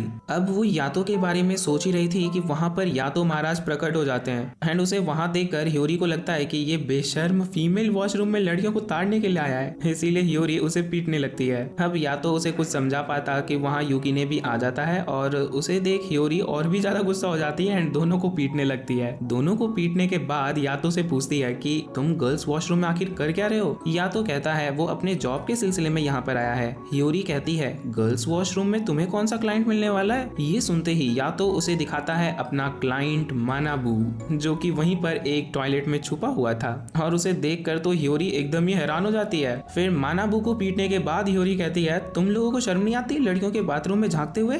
तब मानाबू बताता है कि तुम जैसा सोच रही हो वैसा कुछ भी नहीं है, मैं तो बस यहाँ पर छुपा हुआ था। उसके बाद मानाबू बताता है कि उसके क्लासमेट्स ब्रेक टाइम में उसे काफी ज्यादा परेशान करते हैं और उसे बुली भी करते हैं, इसीलिए वो ऐसी जगह खोज रहा था जहाँ उसे कोई ढूंढ न सके। एंड फिर वो ह्योरी से इसके लिए माफी भी मांगता है। ह्योरी भी उससे माफी मांगते हुए कहती है मुझे तुम्हारी बात सुने बिना किसी कंक्लूजन तक नहीं पहुंचना चाहिए था। फिर हम देखते हैं कि मानाबू कह रहा था मुझे नहीं पता हर बार मेरे साथ ही ऐसा क्यों होता है, लोग हमेशा मुझे ही परेशान करते हैं, मैं इन सब चीजों से थक गया हूँ, मुझे ये जगह बिल्कुल भी पसंद नहीं, मैं यहाँ से बहुत दूर जाना चाहता हूँ। मानाबू को देखकर यूकीने को उस पर काफी गुस्सा आ रहा था कि वो कितना कमजोर है। या तो कहता है मानाबू तुम्हारी तरह ही है यूकीने, तुम्हें इस पर गुस्सा नहीं होना चाहिए। ये सुनकर यूकीने को काफी क्रोध आ जाता है और वो वहाँ से जाने लगता है। वो कहता है तुम मुझे इस कमजोर लूजर से कंपेयर मत करो और मैं तुम्हारे साथ ऐसी फालतू जॉब्स करके परेशान हो चुका हूँ। और इतना बोलकर यूकीने वहाँ से भाग जाता है। फिर यातो को एक चीज देते हुए कहता है अगर यूकीने की तरह तुम्हें भी गुस्सा आ रहा है तो उसे दबाओ मत, बल्कि इस चीज का इस्तेमाल करो। उस चीज को देखकर मानाबू बहुत डर जाता है, लेकिन मानाबू वो चीज ले लेता है। उसके जाने के बाद ह्योरी उस पर चिल्लाने लगती है कि तुमने उसे वो चीज क्यों दी, इसके बदले तुम कुछ और भी तो कर सकते थे। या तो कहता है मैंने वो चीज मानाबू को दिया है, लेकिन उसका इस्तेमाल करना है या फिर नहीं ये डिसीजन मानाबू का ही होगा। यातो ने मानाबू को क्या दिया था वो तो अभी हमें नहीं दिखाया गया है, लेकिन थोड़ी ही देर में आपको पता चल जाएगा।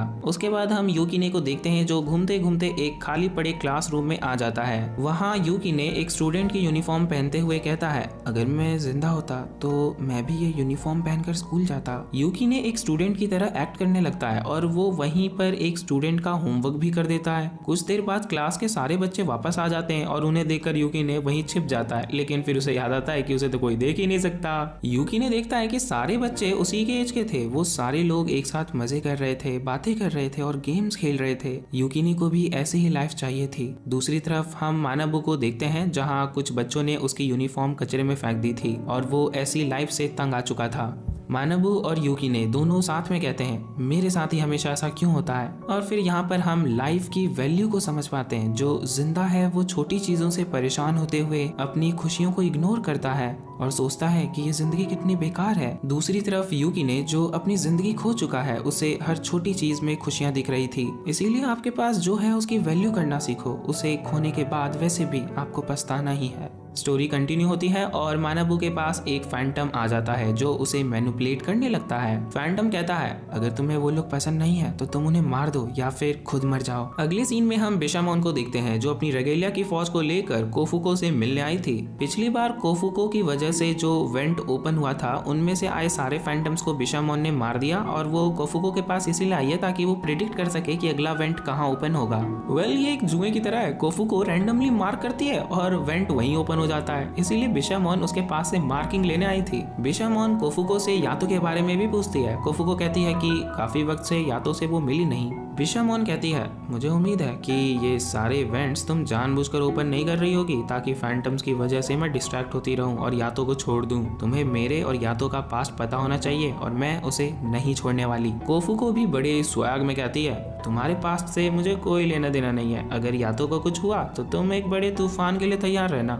ये सुन बिशामोन वहां से चली जाती है और कुरो कोफुको की तारीफ करने लगता है बिशामोन को धमकी देने के लिए। कोफुको भी इससे खुश थी, लेकिन वो एक बात से दुखी थी। यातो के पूरे शरीर पर वो अपवित्रता फैलती ही जा रही थी और जल्द ही कुछ नहीं किया गया तो यातो के साथ कोई अनहोनी भी हो सकती थी। फिर अगले सीन में हम ह्योरी को देखते हैं जो यातो को ही खोज रही थी।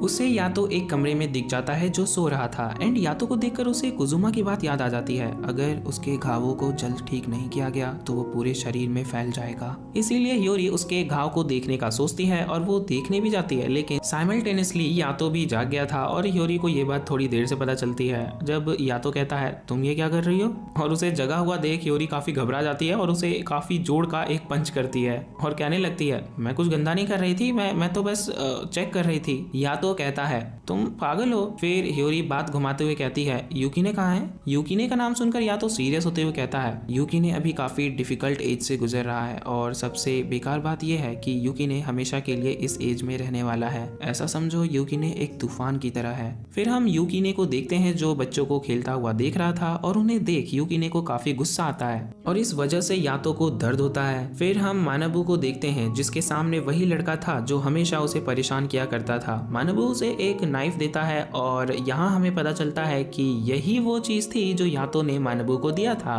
यातो ने कहा था अगर तुम्हें गुस्सा आ रहा है तो जाओ उसके पास और लड़ो, लेकिन एक नाइफ उसे भी दे देना और तुम भी लड़ना। तो मतलब यातो ने उसे 2 नाइफ दिए थे। मानबू दूसरी नाइफ निकालता है और उसकी तरफ बढ़ने लगता है। मानबू को लगातार फैंटम की आवाजें सुनाई दे रही थी कि उसे मार दो, उसे खत्म कर दो और तुम आजाद हो जाओगे। मानबू उसके पास पहुंच जाता है। उस बंदे की हालत हद से ज्यादा खराब हो रही थी, लेकिन तभी मानबू को यातो की पूरी बात याद आ जाती है जो कि थी लेकिन तुम उससे तभी लड़ना जब तुम अपनी इंसानियत को खोने के लिए राजी हो जाओ। और ये बात याद करके मानबू अपनी नाइफ नीचे गिरा देता है और उस बंदे की हालत इतनी ज्यादा खराब हो गई थी कि वो अपनी पैंट ही गीली कर देता है और वहां से भाग जाता है। और उसके जाते ही वहाँ ह्योरी आती है जो मानबू को संभालने लगती है। फिर हम यातो को भी देखते हैं जो अभी तक ऊपर से सारा तमाशा देख रहा था। यातो प्यूरिफिकेशन वाटर के साथ तैयार भी बैठा था किसी अनहोनी को होने से रोकने के लिए, लेकिन मानबू पहले ही रुक गया था। मानबू कहता है मुझे यातो की बात याद आ गई थी, अगर मैं उसे नुकसान पहुंचा देता तो फिर मैं खुद को इंसान नहीं कह पाता, इसीलिए मैं रुक गया। मानबू कहता है अब शायद लोग फिर से मुझे इग्नोर करेंगे और मैं ज्यादा दोस्त नहीं बना पाऊंगा। तब यातो उसे समझाता है आजकल के बच्चों की यही प्रॉब्लम है, वो कंपटीशन करते हैं कि किसके कितने ज्यादा दोस्त हैं, लेकिन मैं कहता हूँ कि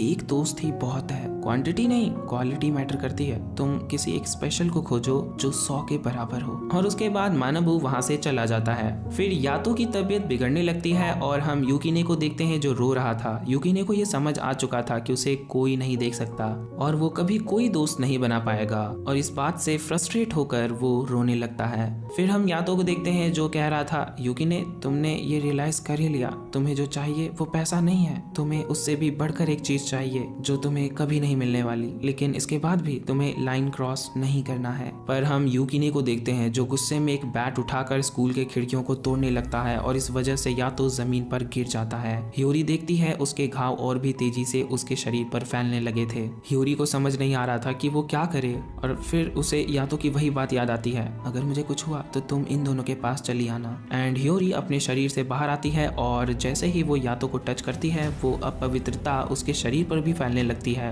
ह्योरी को काफी पेन होता है और वो सोचने लगती है आखिर यातो इसे अब तक बर्दाश्त कैसे कर पा रहा था। फिर हम देखते हैं जब ह्योरी यातो को लेकर कोफुको और कुरो के पास जा रही थी तब उसे यूकीने दिखता है। ह्योरी कहती है यातो अब तक इस दर्द को सह रहा था, जब भी तुम कुछ गलत करते थे उसका दर्द यातो को सहना पड़ता था, शायद मुझे भी तुम्हें नहीं रोकना चाहिए था। उसके बाद ह्योरी जाने लगती है और चिल्लाकर यूकीने से कहती है तुम भी मेरे साथ चल रहे हो ना। अगले सीन में हम देखते हैं कि ये तीनों कोफुको के पास पहुंच जाते हैं, लेकिन उन्हें देखकर कुरो फट से एक बॉर्डर लाइन बना देता है, जिसे देखकर ह्योरी कहती है तुम हमें अंदर आने क्यों नहीं दे रहे, हमारी मदद करो, मैं तुमसे भीख मांगती हूँ, हमारी मदद करो, यातो मर रहा है। और हम ह्योरी को देखते हैं जो यातो को लेकर कोफुको के घर आई थी उससे हेल्प मांगने के लिए, लेकिन कुरो एक बॉर्डर लाइन बनाकर उन्हें अंदर आने नहीं दे रहा था। ह्योरी के काफी रिक्वेस्ट करने के बाद कुरो सिर्फ ह्योरी को अंदर आने देता है। कोफुको ह्योरी को बाथरूम में ले जाती है ताकि उसके अपवित्रता को साफ किया जा सके, लेकिन ह्योरी कहती है अभी यातो को इसकी ज्यादा जरूरत है।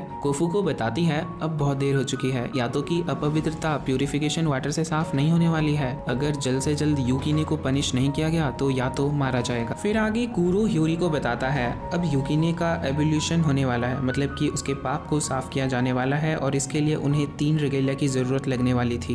एक रेगेलिया तो कुरो था और बाकी के 2 रेगेलिया वो आसपास के श्राइन से खोज कर लाने वाला था। उसके बाद कुरो जाने लगता है और जाने से पहले वो यूकिने को धमकी देता है, अगर तुम अपनी जगह से हिले तो मैं तुम्हें जान से मार दूंगा। यातो की हालत इतनी ज्यादा क्रिटिकल थी कि वो आज की रात भी सरवाइव नहीं कर सकेगा, इसीलिए बिना वक्त गवाए कुरो निकल पड़ता है। कुरो सबसे पहले तेंजिन के पास पहुंचता है। सारी सिचुएशन बताने के बाद कुरो उनसे हेल्प मांगता है, लेकिन वहां पर सारी रेगेलिया आपस में बात करने लगते हैं। अगर एवोल्यूशन में कुछ भी गड़बड़ हुई तो रेगेलिया फैंटम के द्वारा खा लिया जाएगा। इन शॉर्ट इस काम में बहुत रिस्क है, इसीलिए कोई भी कुरो की मदद के लिए आगे नहीं आ रहा था। लेकिन इसके बावजूद तोमो आगे आती है और वो कुरो के साथ चलने के लिए तैयार हो जाती है। उनके जाने के बाद तेंजिन कहता है या तो पूरी तरह से करप्ट हो चुका है, इस सिचुएशन में तो उसे अभी तक यूकिने को मार देना चाहिए था, लेकिन फिर भी या तो ऐसा नहीं कर रहा। आखिर उसके मन में चल क्या रहा है। उसके बाद हम फिर से कुरो को देखते हैं जिसे एक और रेगेलिया चाहिए था। वो बहुत से श्राइन्स में जाकर हेल्प मांगता है, लेकिन कोई भी उसकी मदद के लिए आगे नहीं आता। कुरो ये बात कोफुको को भी फोन करके बता देता है। इस वजह से कोफुको रोने लगती है। अगर उन्हें एक और रेगेलिया नहीं मिला तो या तो मारा जाएगा। हियोरी भी ये बात सुन लेती है और वो खुद भी निकल पड़ती है एक रेगेलिया खोजने के लिए। पहले तो वो नोरा के बारे में सोचती है, लेकिन अगर नोरा को यातो की हालत के बारे में पता चला तो बिना वक्त गवाए यूकिने को मार डालेगी, और हियोरी नहीं चाहती थी कि वो यूकिने को कुछ हो। इसीलिए वो सीधे पहुंच जाती है बिशामोन के श्राइन के बाहर कुजुमा से हेल्प मांगने के लिए। कुजुमा ने उसे वार्निंग दिया था कि तुम दोबारा इन सभी चीजों में मत फंसना। इसके बाद भी वो कुजुमा का नाम चिल्लाने लगती है। कुजुमा अंदर एक मीटिंग में बैठा होता है और एक सर्वेंट आकर उसे बताती है बाहर एक लड़की बहुत देर से पुकार रही है। कुजुमा समझ जाता है ये हियोरी ही होगी। वो कहता है कि तुम उसे इग्नोर करो और इसके बारे में किसी को मत बताओ। कुजुमा ने ऐसा इसीलिए किया क्योंकि अगर ये बात बिशामोन को पता चला तो हियोरी को भी मार डालेगी। कुजुमा चुपचाप हियोरी के पास जाता है और उसका मुंह बंद करते हुए उसे कहीं ले जाता है। फिर हम कुरो को देखते हैं जो वापस आ चुका था और उसे अभी भी कोई रेगेलिया नहीं मिला था। यूकिने भी वहां से जाने लगता है और तभी उसके सामने कुजुमा आता है और यूकिने को रोकता है।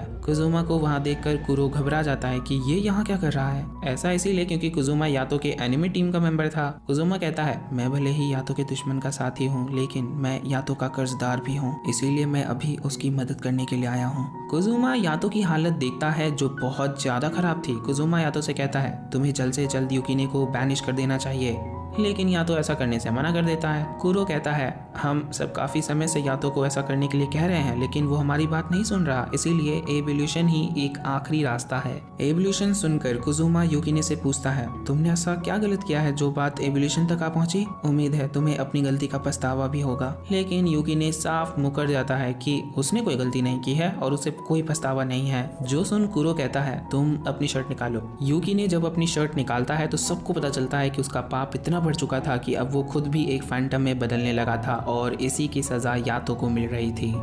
तीनों रेगेलिया यूकिने के पास पहुंचकर ट्रायंगल शेप में बॉर्डर लाइन बनाते हैं और एवोल्यूशन का प्रोसेस शुरू करते हैं। यूकिने को काफी पेन होने लगता है और वो चिल्लाने लगता है। कोफुको बताती है ये एक तरह का कन्फेशन है। यूकिने को अपने हर पाप को कन्फेस करना होगा और बाकी 3 रेगेलिया उसे जज करेंगे। एक बार ये शुरू हुआ तो तीनों में से कोई भी रेगेलिया पीछे नहीं हट सकता। फिर हम कुरो को देखते हैं जो यूकिने से कहता है तुम अपने सारे पाप को कन्फेस करो, लेकिन यूकिने ऐसा नहीं करता और वो एक फैंटम में ट्रांसफॉर्म होने लगता है जो देख तीनों बॉर्डर लाइन को और ज्यादा छोटा करते हैं, जिस वजह से यूकिने को और भी ज्यादा पेन होने लगता है। फिर यूकिने कहता है मैंने ऐसा क्या किया है जिसकी वजह से मुझे ये झेलना पड़ रहा है। मैंने ऐसा कुछ भी गलत नहीं किया है जिसकी सजा मुझे मिलनी चाहिए। क्या ये सजा मुझे इसलिए मिल रही है क्योंकि मैं बस कुछ पैसे चाहता था। बॉर्डर लाइन और छोटा हो रहा था और यूकिने भी तेजी से फैंटम में ट्रांसफॉर्म हो रहा था। फिर यूकिने कहता है हाँ ये सच है कि मैंने चीजें चुराई और चीजें तोड़ी भी, तो क्या तुम लोगों को तो मेरा दर्द समझ आना चाहिए। हम सब मर चुके हैं लेकिन वो लोग नहीं, उन्हें सब मिलता है जो उन्हें चाहिए। फिर यूकिने उन्हीं स्कूल स्टूडेंट्स को याद करते हुए कहता है एक भविष्य, यादें, परिवार, दोस्त, ये सब उन्हें मिल रहा है। मैं इसकी चाहत क्यों नहीं रख सकता, मुझे क्यों कुछ नहीं मिल सकता।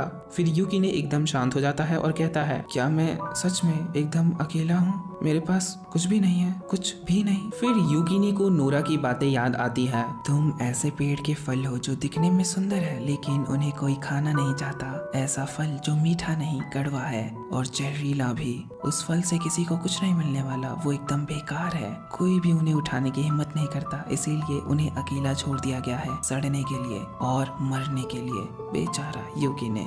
ये सब याद करके यूकिने रोने लगता है और कहता है तो क्या हुआ अगर मैंने चीजें चुराई? क्या हुआ अगर मैंने चीजें तोड़ी? सबको मेरी तरह बन जाना चाहिए और बस मर जाना चाहिए। और इतना बोलते हुए वो ऑलमोस्ट फैंटम बन चुका था, जिस वजह से उन तीनों के लिए उसे संभाल पाना काफी मुश्किल होता जा रहा था। यूकिने के ऊपर जो सकी वाला नाम था, अगर वो पूरी तरह से मिट गया तो फिर समझो सब कुछ खत्म। यातो भी देखता है कि उसका दिया हुआ नाम धीरे धीरे मिटता जा रहा था और यातो को फिर से सकी का नाम लेना होगा इससे पहले कि वो पूरी तरह से मिट जाए। यातो उसके साथ बिताए सभी पलों को याद करता है। यातो यूकिने को बचाना चाहता है, लेकिन यूकिने धीरे धीरे दूसरी तरफ बढ़ता जा रहा है और अगर उसने लाइन क्रॉस किया तो फिर उसे बचाया नहीं जा सकेगा। लेकिन यातो के अंदर अब एक नाम लेने की भी हिम्मत नहीं बची हुई थी। वो देख पा रहा था कि यूकिने दूसरी तरफ बढ़ता जा रहा है, लेकिन यातो कुछ कर नहीं पा रहा था। लेकिन ह्योरी यूकिने के पास भाग कर जाती है और उसे लाइन क्रॉस करने से मना करती है। यूकिने किसी की बात सुनने के हालत में नहीं था, लेकिन फिर भी ह्योरी हार नहीं मानती। वो कहती है,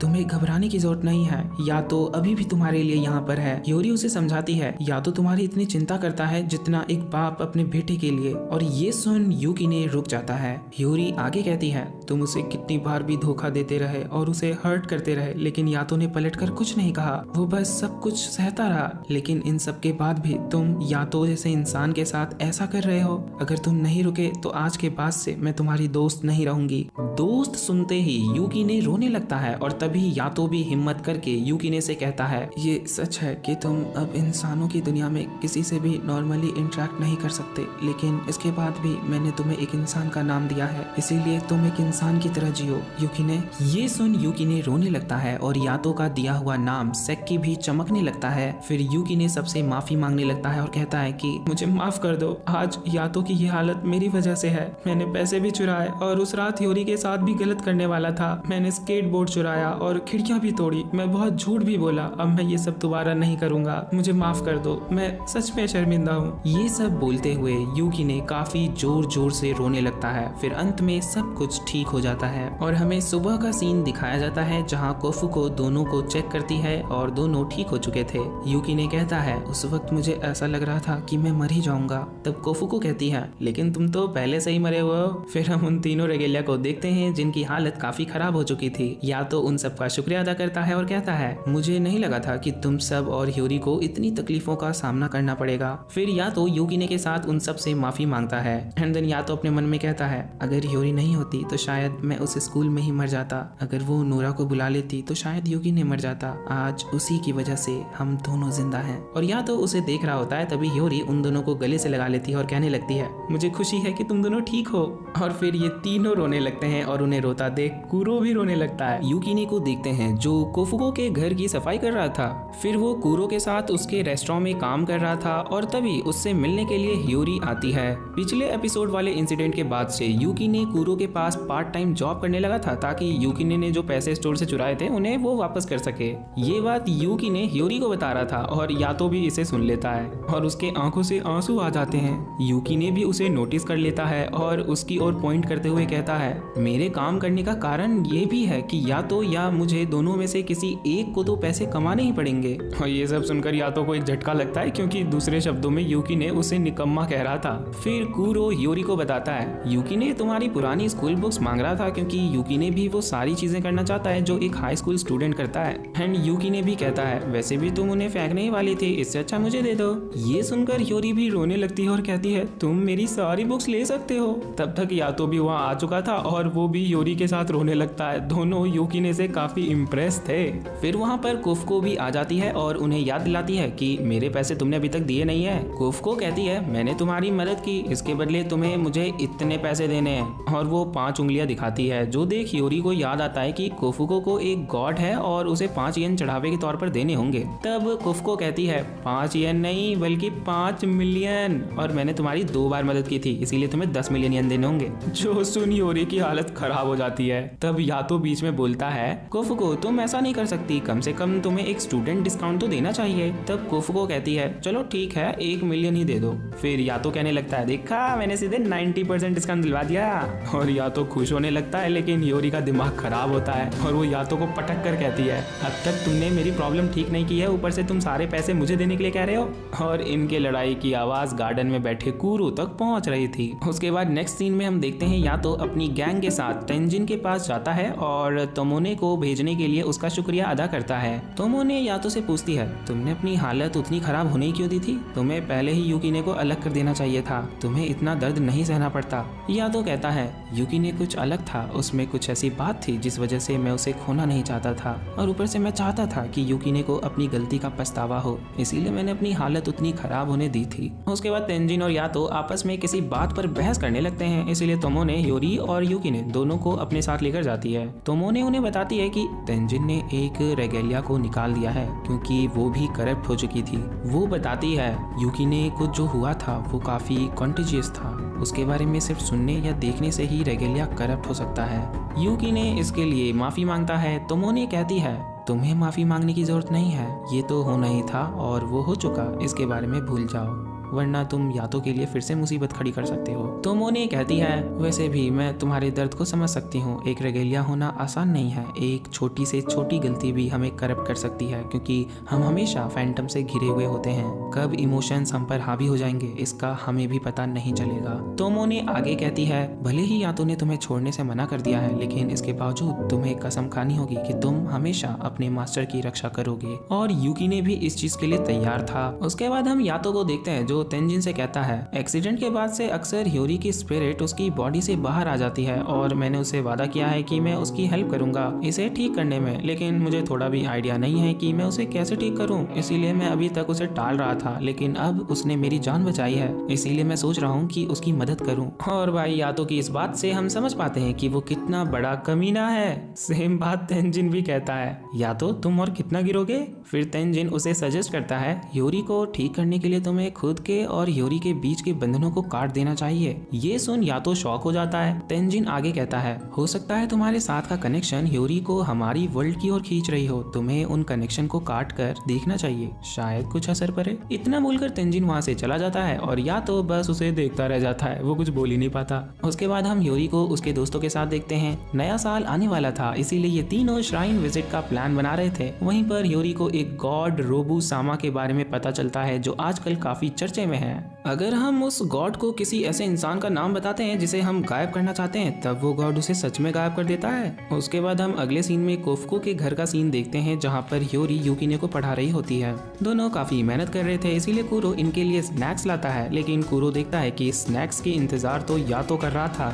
यातो को देख कुरो अपना प्यार दिखाता है और वहाँ से चला जाता है। उसके बाद यातो यूकीने के बुक में ड्राइंग करने लगता है, जिससे कि यूकीने उस पर भड़कने लगता है कि मेरी बुक को खराब मत करो, और इस बात पर दोनों बहस करने लगते हैं। उसके बाद हम ह्योरी को देखते हैं जो अपने घर पर होती है और उसे अपने दोस्त यामा का मैसेज आता है श्राइन विजिट पर चलने के लिए। दूसरी तरफ यातो को एक काम मिला था डॉग हाउस को क्लीन करने का, और यातो को उस डॉग के घर से काफी जलन हो रहा था क्योंकि उस डॉग का घर काफी बड़ा था। यातो उसके अंदर होता है, तभी उसे ह्योरी का कॉल आता है जो उन दोनों को भी श्राइन विजिट पर बुलाती है। पहले तो यातो नखरे दिखाता है, लेकिन जब ह्योरी कहती है वहाँ पर खाने के लिए बहुत सारी चीजें होने वाली है, तब दोनों ही चलने के लिए तैयार हो जाते हैं। फिर जब ह्योरी तैयार होकर श्राइन विजिट के लिए जाने लगती है, तब उसे दूर से नोरा देख रही थी और उसके साथ रोबू भी था जिसके बारे में ह्योरी और उसके दोस्त बात कर रहे थे। रोबू कहता है, ये वही लड़की है ना जो यातो के साथ रहती है, चलो इसे मार देते हैं। लेकिन नोरा उसे रोक लेती है और कहती है, अभी ये हमारे काम आ सकती है।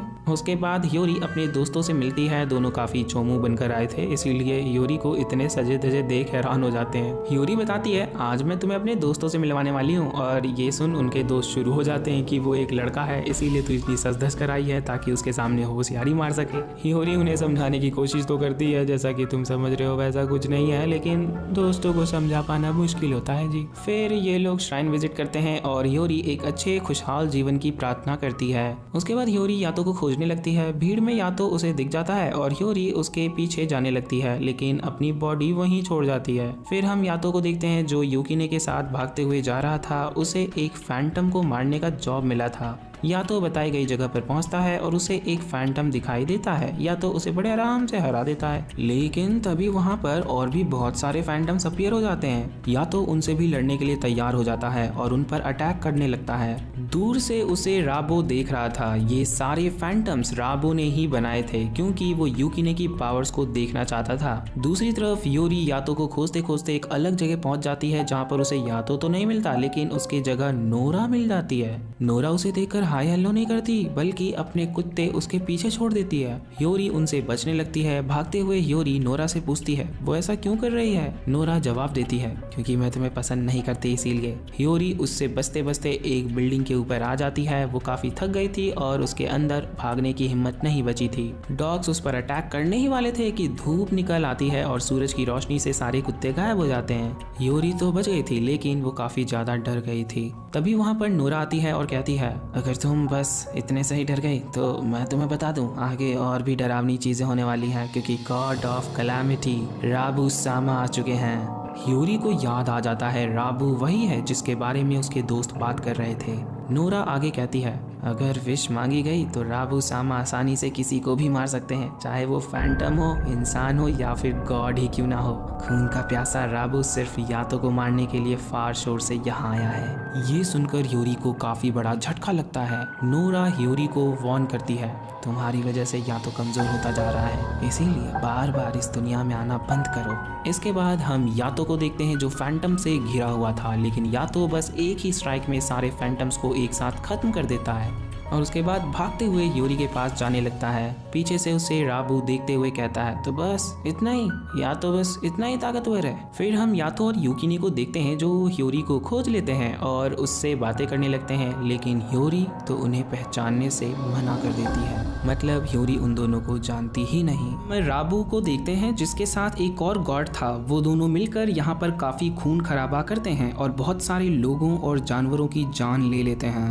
राबू के साथ दूसरा गॉड कौन था ये तो हमें पता नहीं चलता, लेकिन हमें प्रेजेंट का सीन दिखाया जाता है जहाँ पर राबू ने वैसी ही तबाही मचा रखी थी।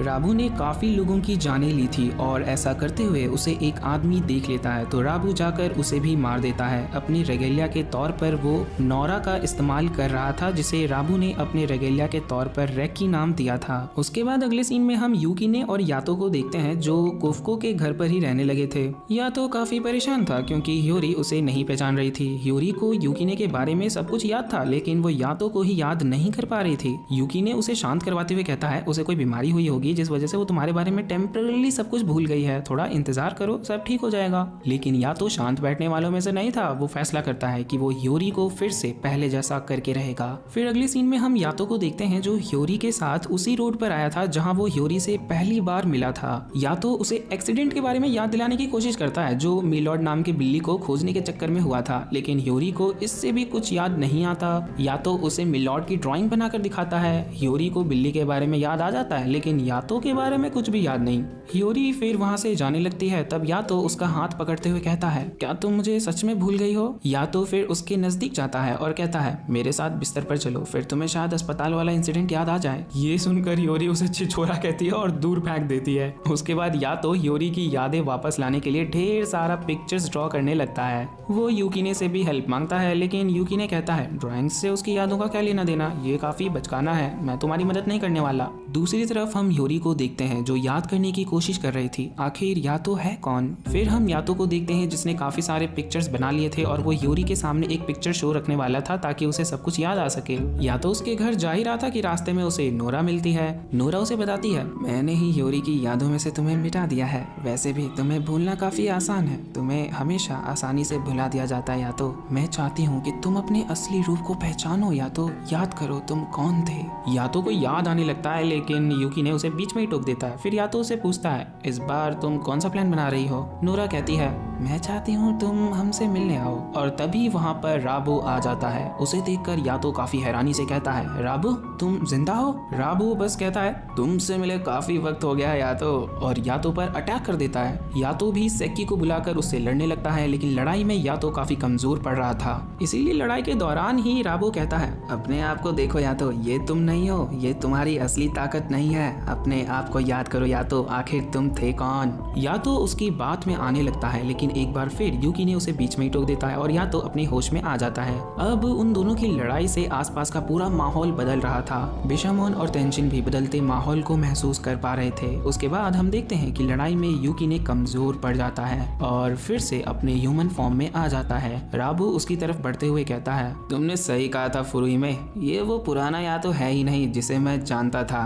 फुरुहिमे यहाँ पर नोरा का असली नाम होता है। उसके बाद नोरा भी अपने ह्यूमन फॉर्म में वापस आ जाती है और यातो से कहती है, अगर तुम राबू को हरा देते हो तो मैं ह्योरी की मेमोरीज वापस दे दूंगी, मैं वादा करती हूँ। और बस इतना बोलने के बाद वो दोनों वहाँ से चले जाते हैं। अगले सीन में हम देखते हैं यूकी ने कोफुको के घर आया हुआ था और यातो तेंजिन से मिलने गया था। कोफुको के घर पर कुजुमा भी आया हुआ था आज जो स्टॉर्म्स आए थे उनके बारे में पता करने के लिए। कुजुमा को जब राबू के बारे में पता चलता है तब वो सबको बताता है कि राबू गॉड ऑफ कैलामिटी है। पहले वो इंसान ही हुआ करता था और एक स्पाई के लिए काम किया करता था। वो मर्डर और किलिंग्स जैसे कामों को ही अंजाम दिया करता था। उसके मरने के बाद भी उसका डर लोगों में बना रहा, जिस वजह से वो एक गॉड बन गया, लेकिन एक इविल गॉड जो लोगों के इविल इच्छाओं को पूरा करता था। राबू ने लोगों को, फैंटम्स को और यहाँ तक कि गॉड्स को भी लोगों की इच्छाओं पर मारा है। उसके बारे में सुनकर यूकीने की हालत खराब हो जाती है और वो पूछता है कि आखिर उस इंसान का ह्योरी से क्या लेना देना। फिर कूरो बताता है राबू यातो का पुराना दोस्त रह चुका है। कुजुमा कहता है, मैंने अफवाहों से सुना है कि उन दोनों ने एक साथ लड़ाई भी की थी। और यहाँ पर हमें पता चलता है कि स्टार्टिंग में हमने राबू के साथ जिसे देखा था वो यातो ही था।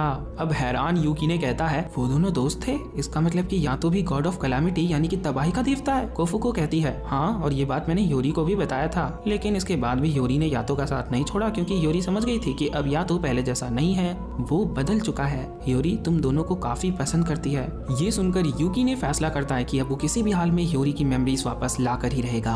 फिर हम यातो को देखते हैं जो तेंजिन को भी सारी सिचुएशन के बारे में बता देता है और कहता है कि सब कुछ ऐसा ही रहा तो ह्योरी को मेरे बारे में कुछ याद ही नहीं रहेगा। तब तेंजिन कहता है, तब तो ये अच्छा ही है, जैसा कि मैंने पहले कहा था, तुम्हें ह्योरी के साथ अपने कनेक्शन को तोड़ देना चाहिए। तुम्हारी वजह से ही ह्योरी हमारी वर्ल्ड की ओर अट्रैक्ट हुई है और बार बार अपने शरीर से बाहर आ जाती है, इसीलिए तुम्हें उसके साथ अपने कनेक्शंस तोड़ देने चाहिए। ये सुन यातो वहाँ से चुपचाप लौट जाता है। घर पहुँचने पर यूकी ने उसके पास आकर कहता है, मुझे ह्योरी के मेमोरीज के बारे में तुमसे बात करना था। तब यातो उसे कहता है, अब भूल जाओ उसे, ह्योरी और उसकी यादें दोनों को ही भूल जाओ। इस बात से यूकी ने काफी नाराज हो जाता है और गुस्से में अपने रूम में आ जाता है और उसे समझ नहीं आ रहा था कि अचानक से यातो को हुआ क्या। तभी उसकी नजर उस पिक्चर बुक पर जाती है और ये सीन यहीं कट हो जाता है। अगले सीन में हम ह्योरी को देखते हैं जिसे अपनी बुक में यातो की ड्राइंग मिलती है और वो सोचने लगती है, क्या मैं उसे सच में जानती हूँ? और तभी उसे यूकीने का मैसेज आता है। फिर हम देखते हैं ह्योरी यूकीने से मिलने आती है और यूकीने उसे वही पिक्चर बुक दिखाता है। उस बुक में उस सारी इंसिडेंट्स के पिक्चर्स थे जो यातो, यूकीने और ह्योरी के साथ हुआ था। यूकीने एक एक करके पिक्चर्स दिखाता है और उसकी स्टोरी ह्योरी को बताता है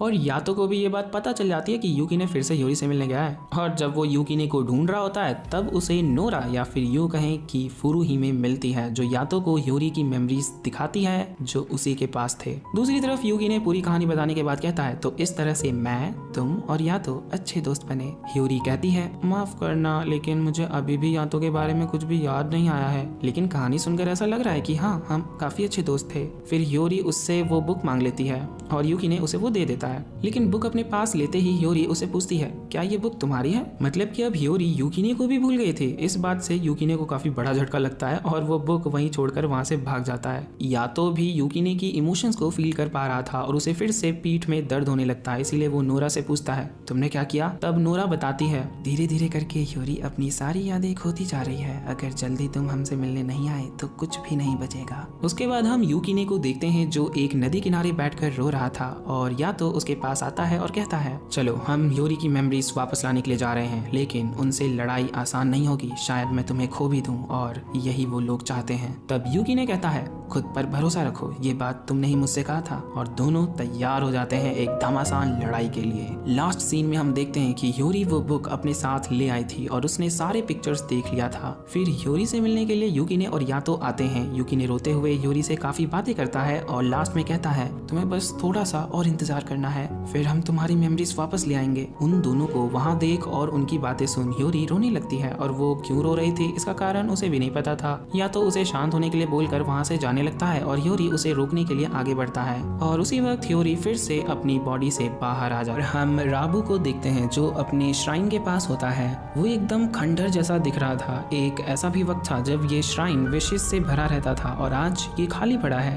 राबू कहता है, तो जहाँ हमारा जन्म हुआ था वहीं पर अंत भी होगा, है ना यातो? और तभी वहाँ यातो भी प्रकट हो जाता है। उसके साथ ह्योरी की स्पिरिट भी आ गई थी, लेकिन अभी भी ह्योरी को कुछ भी याद नहीं था। वो खुद के पास एक पूंछ देखकर हैरान हो रही थी। राबू उसे देखकर कहता है, तो तुम आ ही गए, तो चलो आ जाओ, एक बार और मेरा सामना करो। और ये सुनकर यातो ह्योरी को पीछे रुकने के लिए कहकर राबू पर अटैक कर देता है और कहता है तुम ह्योरी की मेमोरीज को वापस देने वाले हो। लेकिन राबू कुछ ज्यादा ही स्ट्रांग होता है। वो काफी इजीली यातो के अटैक को डॉज करता है और उसे अपने एक अटैक से बबल में कैद कर देता है। यातो चाहकर भी अंदर से उस बबल का कुछ नहीं कर सकता था।